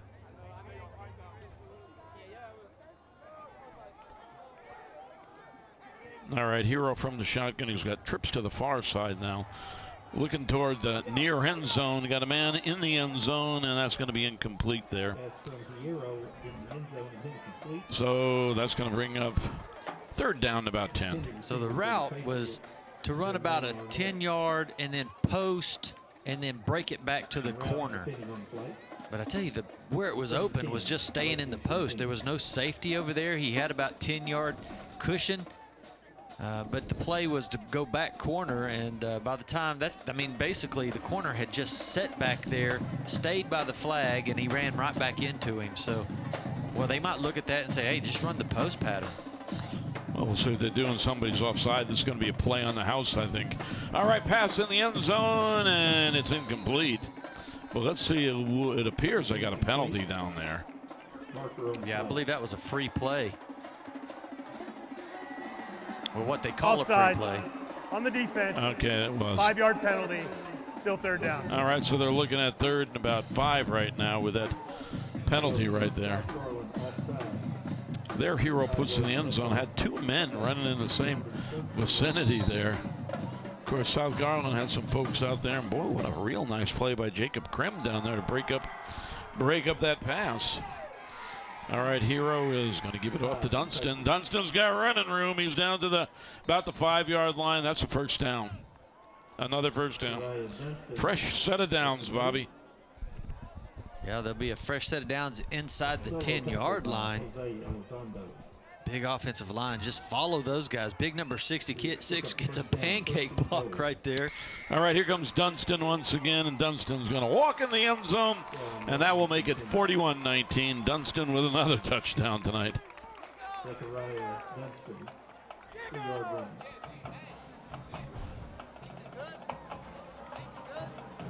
Boy, look at them. I mean, they're sealing off everybody. Yeah, they're just putting their weight on them and just doing what they need to do, driving them backwards. And oh, they were impressive there. I mean, not to overestimate my own athletic ability, but I believe I could have scored on that one because that offensive line is something else. All right, the kick's up and away. It's good. 42-19 is our score. Why don't we take this time out? Come on in.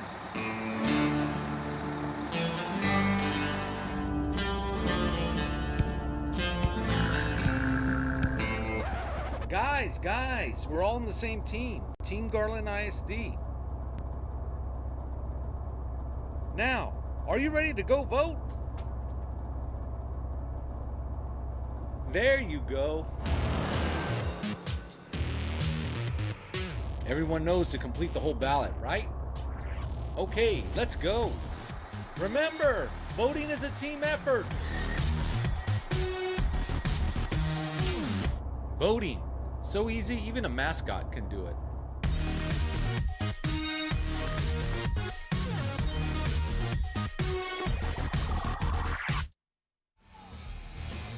All right, I'll tell you what, Lakeview has had the ball 4 times in this second half. They've scored all 4 times, and they now lead this one 42-19.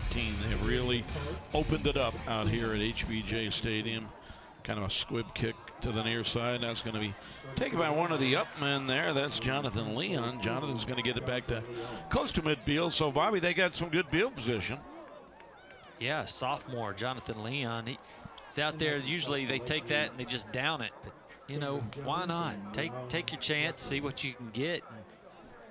Got it all the way out to the 49, 48.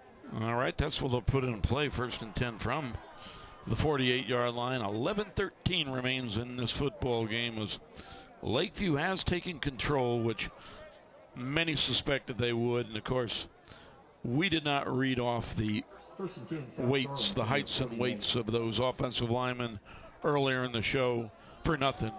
We wanted to make a point that they're big, they're huge, they're physical, and they wear down anybody. All right, Brown's going to keep the ball himself and not going to be able to get a whole lot out of that one. As boy, that Lakeview defense was like a lava flow. They just came up there and converged. Yeah, Nweu right there playing that outside linebacker. He sees it all the way. All right, so they end up losing a yard here. Clock rolling with 10:45 remaining in this football game as Lakeview has opened it up 42-19. Now we get the pistol formation for these folks from South. Brown back to pass. He eludes the company. I was going to say had plenty of company, but he eludes it, and that one's going to be picked for downfield as he kind of threw that one up, and the folks from Lakeview were waiting on it. So Lakeview with the turnover. 10:22 remains, and that very highly effective offense is going to get back on the field. It was pretty elusive to get out of this one. How he got out of it right there is beyond me. Yeah, and then he's just throwing against his, on the run. He just didn't. He saw his receiver, got deep, but it's just too far of a throw. It just couldn't get there. Well, probably didn't have enough kinetic energy to really wing that one downfield as far as they needed to throw it downfield. But, nice interception there by Xavier Wright. And Lakeview's at it again. And I'll tell you what, they got Jack back there again. And Jack has really been highly effective. We'll see if they... And I'll tell you what, too many men in motion. Can't put 2 men in motion. And so that's going to back them up 5 yards. False start on the offense. 5-yard penalty. First down. All right, make it 1st and 15. The ball's back at the 31-yard line. 10:22 on the clock. And Lakeview with another pop on offense here. Like we said, they've had it 4 times this half. They've scored all 4 times. And they're going to swing the ball near side. That's going to be a little bit short there. And so we're going to be looking at 2nd down and 15. We were talking about Jack Dustin, how everybody was congratulating him and everything, and then you look down on the roster, you see, oh well, he's a sophomore, and so that's probably what was going on. They were like, man, this kid's pretty good. He's a sophomore, and he's coming in contributing and leads us down and scores a touchdown. Got plenty of football in front of him. All right, Hero. Ooh, missnap there, and oh boy, did he grab by the helmet? He did, and that's going to hurt him. That's going to hurt him there, as they had a long, I guess you would say. Yeah, that's not a great play right there because they had him basically on the ground for a loss anyway. Personal foul. Face mask. Number 2 of the defense. 15 yards from the previous spot and an automatic first down. All right, you can see the snap just a little bit mishandled there by the quarterback. And all right, he was going down, but you know, we just got to play the next play. If you're South, that's the way you got to look at it. Just got to play the next play. So we got a 1st and 10 at the 46-yard line. Man in motion. Tell you what, it looked like somebody got up too soon. I think Lakeview might have got away with him. I'll tell you what, don't do that. Another, well, he really hit him a foot out of bounds, so that means they could have picked up another 15. Taken out of bounds by Damon Ralph. See Dunston looking over there going, hey, he hit me out of bounds. 3 yards up to the 49, 2nd and 7. Jet sweep right there. And didn't let him get too much yardage there, but. So now they got Jack Dustin in the background, and then they're sweeping number 20 there, Dunston. Fake it to Jack, throw it to the near side. Tell you what, nice catch over there on the near side by Jermaine Arnett. And that's going to get him another first down. So they're looking at 1st and 10 from the 44-yard line. Just a nice stop route. And the corner was sitting so far back that they, you know, he had plenty of time, plenty of room to catch that ball. All right, we're looking at 1st and 10 from the 43-yard line. 9:25 remains in this football game, and the clock rolling. All right, give it to Jack. Here comes Jack. Jack powers way ahead for about, 17, 18 yards there. He doesn't want to go down. Forward progress marked at the 26-yard line. They got another first down as, boy, Lakeview has just come alive in the second half offensively. Jack Dustin, he runs strong. Look at that. Oh, and holding on to that ball, that's a nice job because that's what they were trying to do, get that thing out of there. Whew. Helmets flying everywhere. Well, those guys are playing tough. They're sure playing hard. They really are. But 9:13 remains in this football game. And like we said, this is real. Yeah, it looks like Jacob Krim right there. I'm not sure if he's got cramps or what's going on there. Because it was way after the play when he went down.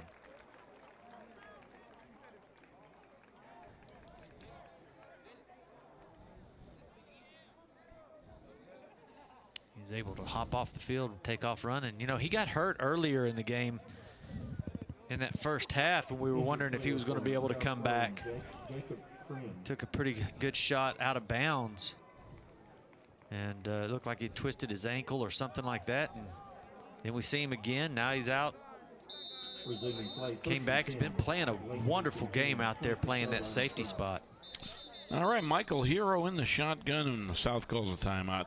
All right, I'll tell you what, they're taking a timeout. Why don't we take a quick timeout? You are watching GRS-TV. Election Day, November 3rd is right around the corner. Don't forget, our TRE is on the ballot. It's like being on the 10-yard line with less than 2 minutes to play. So be a team player. Never pass up the opportunity to vote. When you vote, it's a home run for our community. We hope to see a spike in voter turnout this year. So get to the polls and vote. It's a great way to serve. Just make sure your voice is heard on Election Day. When it comes to voting, we're all on the same team, the GISD team.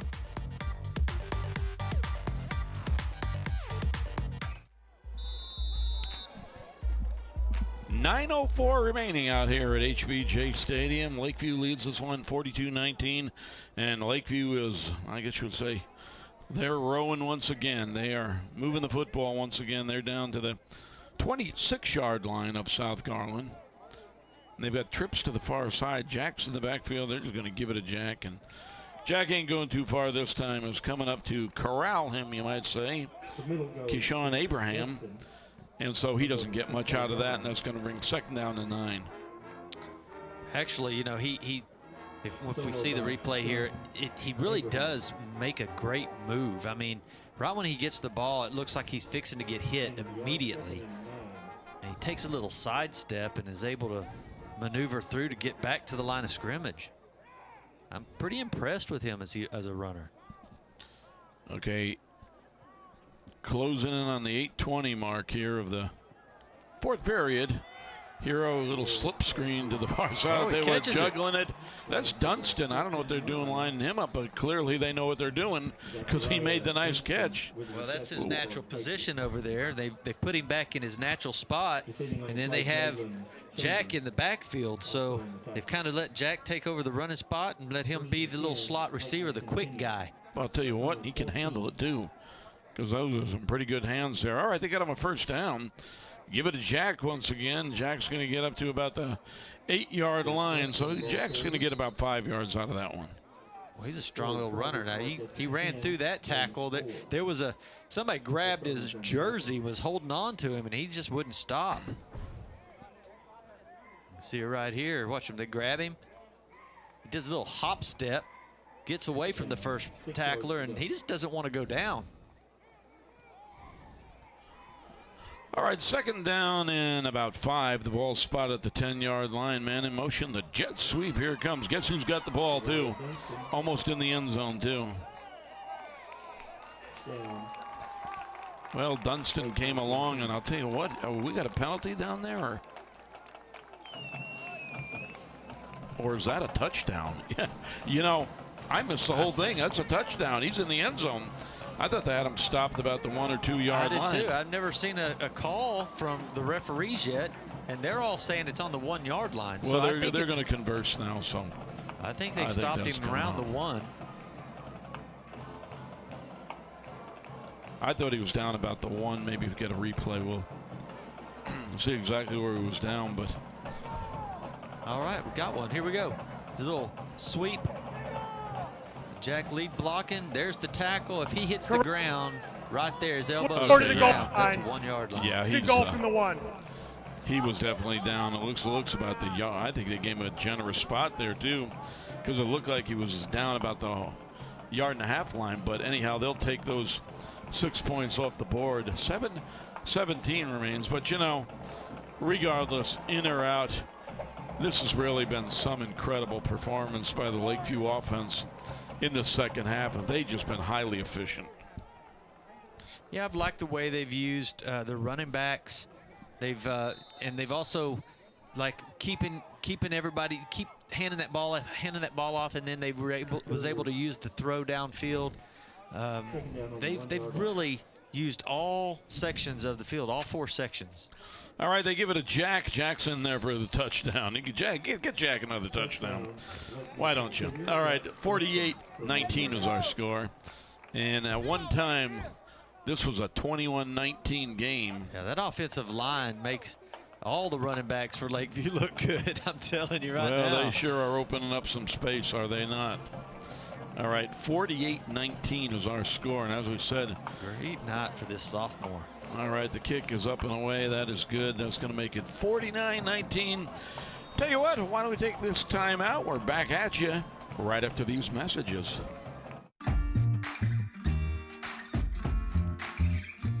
I can't vote yet. But you can. Exercise your right to vote in the upcoming election. Early voting is October 13th through October 30th. Election day is November 3rd. Remember that Garland ISD has a tax rate election on the ballot. It will be the last item. So remember to vote all the way to the end. Visit www.garlandisdtre.com to learn more about our tax rate election.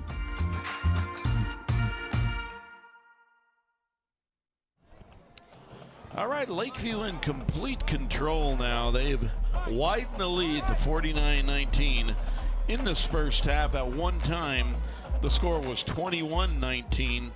But boy, let's just say Lakeview has really come alive. They put all kinds of points up there on the board, and it looks like they're going to coast to their second win of the year. Start out with a real impressive win over Irving Mack, and they've been impressive in this second half this evening. We'll see if we get another line drive ground ball type kick, which is what they've been doing, and they're going to kind of kick it away more. Ball bobbled by Chambers, but now he's got control of it, goes to the far side, and he's up to about the 35, 36-yard line. So, Bobby, not a bad return at all. Yeah, about 40-yard return to get 6 yards. That's not too bad. Yeah, he was going a little bit east and west, not north and south, but first and 10 from the 36-yard line. And I think if you're south at this point, you want to do a little bit of cosmetic surgery to the scoreboard. And what they could use now is a real sustained drive. All right, Jalil Brown from the shotgun. He's got Chambers back there with him now. Trips to the near side, so we'll see if they work to the near side. Nope, they're going to go to the far side. They got a man wide open over there. As gathering that ball in is Tehran Key, and Tehran's going to get them a first down, so they're up close to midfield. They're actually about the 48-yard line. Yeah, just a nice pitch and catch right there. I haven't noticed too many substitute players out there. It looks like still the starting lineup on that defensive line and linebacker core. All right, Brown's going to throw to the far side again, and that's working. Okay.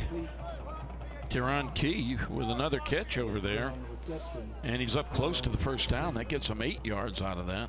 Yeah, you get a little time to throw the ball. It's nice. And, you know, they practice that throw constantly. All right, looking at second down and about 2 to go there. Now they're going to hum a shot down the far side. Ooh, I'll tell you what, I'll bet they get a pass interference out of that one. Nothing. Well, I'll tell you what, I guess inadvertent. Yeah, I knew they were setting it up. They had just thrown 2 times in a row the same route. This time he pumps it, and then he takes off running. You think you're going to get him go deep, but yeah, I don't know about that one. Well, unless they're talking uncatchable ball, which they could have decided that too. But South's got to go play the next down. It's 3rd and 2, as they could use a first down here, see if they can keep this drive going. Ooh, I'll tell you what. They took a good hit on Keyshawn Abraham, but he's still able to battle and get a first down. Yeah, he went straight into Trey Wilson. So they've got another first down. One of the biggest guys out there. Clock rolling as we approach the 5:40 mark. Yeah, ooh, he took a pretty good hit there, but boy, he kept running. I think if you called that in the Oklahoma drill, they'd say the runner won that one. Well, I'll tell you what, he took a nice pop and then continued to roll. I mean, took a shelling, but he was still gelling. Yeah. All right, Brown from the shotgun. Now he's going to roll to the near side. Somebody's got to open up for him. All those receivers ran down there and just stood still. All right, he ends up getting about 2 yards out of that one, so it wasn't all for naught there, but clock stopped with 5:15 remaining. They're looking at a second down and about 8. He always keeps his eyes downfield. He's wanting to throw it, but there was just nobody there. All his receivers stopped and didn't roll with him. All right, we're looking at second down and about 8 to go now. 49-19 is our score, as these folks from Lakeview is really opening up in the second half. As we've said early in the second half, it was at one time 21-19, and from that point on, these folks from Lakeview, their offense have just put on a recital. Do we have a timeout here? We do have a timeout. All right, I'll tell you what, they're taking a timeout. Why don't we take this quick timeout? That's their We're final back timeout. at you after these messages. Come on in.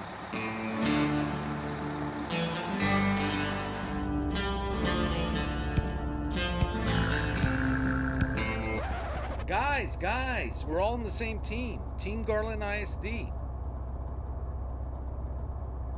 Now, Are you ready to go vote?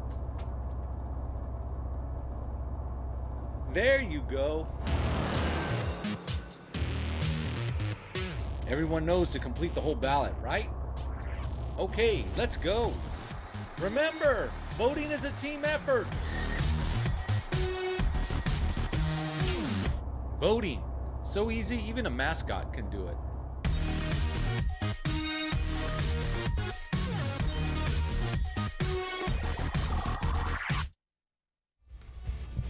All right, South is looking at a second down to about 8. 5:12 remains in this football game. Lakeview pretty much in control here as they lead it 49-19. So we've got trips to the far side for the quarterback, Jalil Brown, looking to the far side.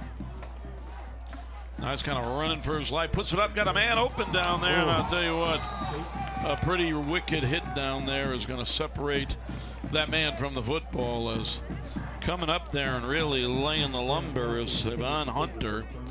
Made a good stick right there, and that's going to bring up 3rd and 8. He has time when he stays in the pocket. When he runs outside, then you get Big Wilson chasing you. Ooh, right in the rib cage right there. Boy, I'm telling you what, that stung. You know that. That sure did. All right, looking at 3rd down and 8. Clock stop with 5:02 remaining in this fourth period, or this football game. It is coming to a conclusion. Jalil Brown, he looks like he's more comfortable when he runs outside the pocket, because there's a lot of times he has plenty of time sitting in the pocket, but when he gets outside, then you get these big defensive ends. Well, I'll tell you what, and he made a nice pass out of that one right there, and that's going to get him a first down, as it appears. Chambers stuck out of the backfield. They got him a football, and that's going to get him a first down. Yeah, that time he does stay in the pocket. Let's see if we can see it right here. He gets right there, and he stays. Makes a good throw. All right, that's going to get him a first down to the 30-yard line. First and 10 from the 30. Now they're going to go with split backs in the backfield. Brown back to pass. Going to hum a shot in the end zone. We'll see if anybody's home. I'll tell you what. That was a kind of interesting play right there, because Tyron Key almost came up with that football, which would have given him 6 points. Yeah, they keep seeing it. They've thrown that a couple of times to him, and that ball was thrown very nice. You just got to go up with 2 hands to get that thing. A little bit behind him, you might say, but and they call that throwing to the back shoulder, I believe. But anyhow, clock stops with 4:23 remaining, and we are looking at second down and 10 for the folks from South Garland. Brown rolling to the near side. He's going to have to get rid of it. He does get rid of it, and he gets it to Rout, who's going to turn it upfield for another first down. Boy, Damon Rout has done a little bit of damage. Damon's also the guy who took that real tough blow to the rib cage before. So he obviously is a pretty durable guy. He got right back out there. He's out playing. Catches that one right there, puts his head down, turns, and gets some good run after the catch. All right, first and 10 from the 20-yard line, as we've closed in on the 4-minute mark. Brown's got room, and he's going to put it up. No, he's not. Throw it away. He's going to lose about 3-4 yards out of that one. Yeah, you got to throw that one away.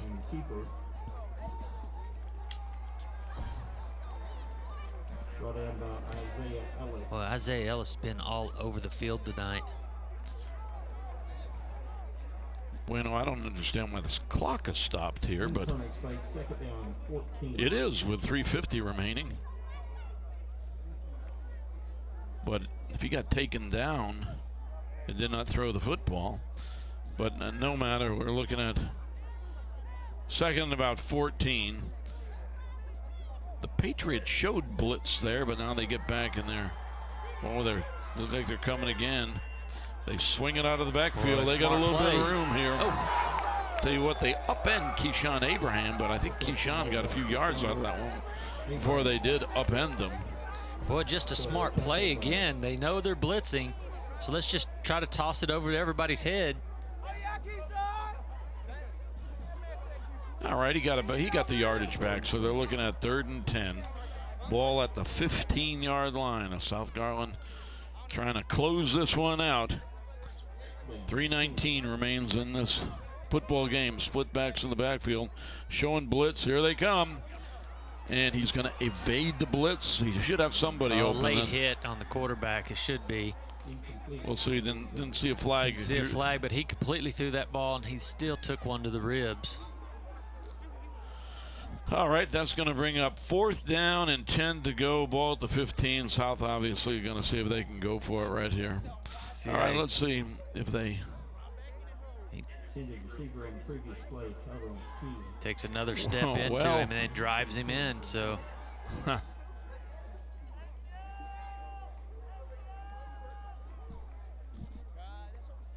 All right, look at that 4th down and 10. South they were highly effective in this earlier in the game when they were looking at a 4th and 15 and scored a touchdown out of it in the first half. But anyhow, Brown back to pass. They're coming after him. Oh, we got a man over the middle. Can't connect it. Just a little bit behind Malik Price. The South offense is going to have to leave the field. 3 minutes remains.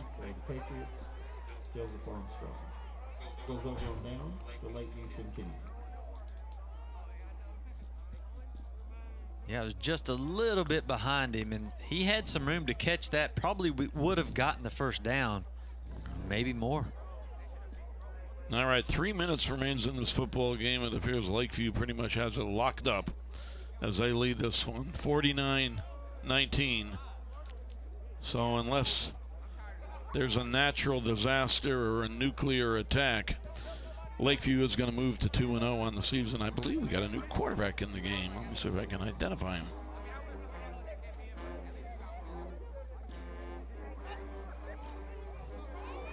Well, I'll tell you what, I can. Number 6, Kwame Long with a nice fake up the middle there, and he had some nice yardage to the near side, and he's going to get him a first down. Now the clock is going to wind down here, and you know, as it does, I would like to really thank Coach Miller and Coach Martinez, who were just super to me this week in terms of getting information, the stuff I needed to be able to work this game this evening. Those are 2 class gentlemen.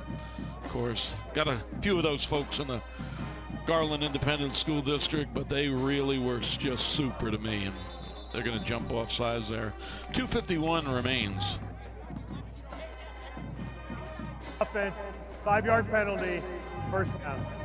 All right, they'll move him back 5 yards.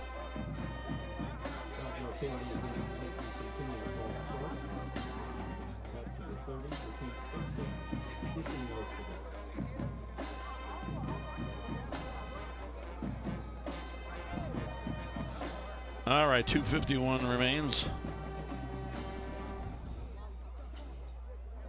Long is going to give it off to another new running back into the game. That is Kamani Gary. And boy, he makes a nice run out of that one. He's a junior running back. Well, he's quick. That's fun. You know, you got to get rewarded. You practice hard all week, and you get in these games and you get some playing time. That's what it's all about. Getting out there and getting under the lights and actually getting to play. All right, twins left, twins right for the quarterback, Long. And he is just going to give it off to the running back there. That's Gary once again. Ooh, and what do we got going on now? Sounds like a late whistle coming in there, so let's see what this is about. Well, apparently not much, because the clock continues to roll.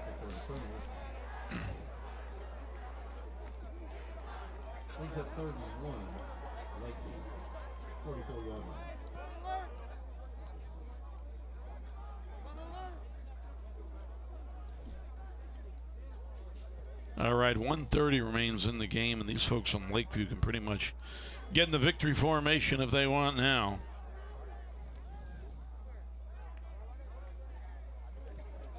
All right, there's Gary once again, and he's stopped over there on that far side. Is making a nice tackle over there is Davon Gilmore.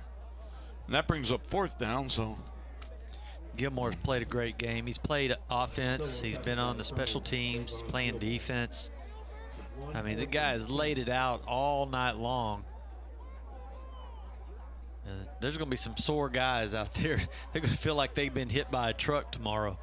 Well, that generally is after a football game, which is why I once said if I had to do it all over again, I'd probably be in the band, because you don't have to worry about the whirlpool and don't have to worry about the whirlpool and ice. Have to be up at 7 in the morning up at the field house. Yeah, icing and working out again. All right, they're going to. Timeout. Lakeview Centennial. They're going. All right, why don't we take a quick timeout too? We're back at you after these messages. First timeout in the second half. Election Day, November 3rd is right around the corner. Don't forget, our TRE is on the ballot. It's like being on the 10-yard line with less than 2 minutes to play. So be a team player. Never pass up the opportunity to vote. When you vote, it's a home run for our community. We hope to see a spike in voter turnout this year. So get to the polls and vote. It's a great way to serve. Just make sure your voice is heard on Election Day. When it comes to voting, we're all on the same team, the GISD team.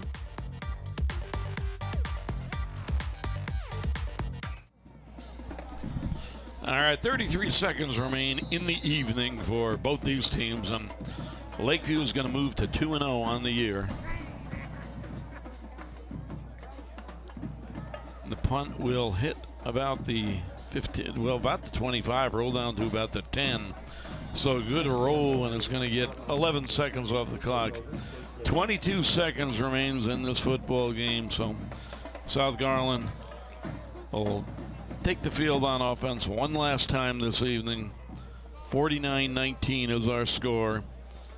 And Lakeview really with an impressive offensive display in the second half. They really did a lot of neat things. They really came alive. Yeah, that offensive line was really impressive, and you know they had a couple of different running backs, and both running backs did very well, and that's really, I mean, the running backs were good, but you got to give a lot of credit to that offensive line. They just, the more the game went on, the more they were able to wear down South Garland, and they just kept doing it and grinding and grinding and grinding. And then all of a sudden you look back and both your running backs have put up 100 yards each and a couple of touchdowns. You know, and I have a feeling as Brown rifles a shot over in the middle, and once again that catch there is Davon Gilmore. So, you know, he's able to get him another first down there. As the clock stopped with 14 seconds now, it'll start rolling just as soon as they set the sideline markers.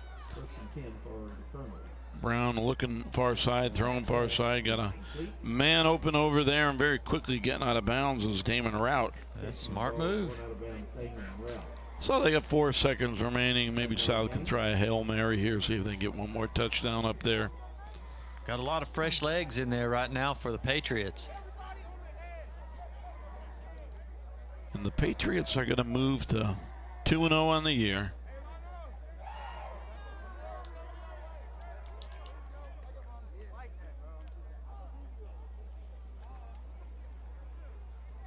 Brown escapes the pocket, throws it down the far sideline, and all right, one more. The whistle is blown, and Rout. Oh my goodness, he's still going. He still is. They finally get him out about. All right. They'll get him out. All right, that will conclude the game. Boy, hopefully we didn't have a flag over there, did we? Because I'd hate for this game to end on anything that was. Yeah, I think it'll be picked up and waved, and it's going. Boy, the referees still have not left the field. They're discussing this matter, though. Because I believe if it's against the defense, they get one more play, do they not?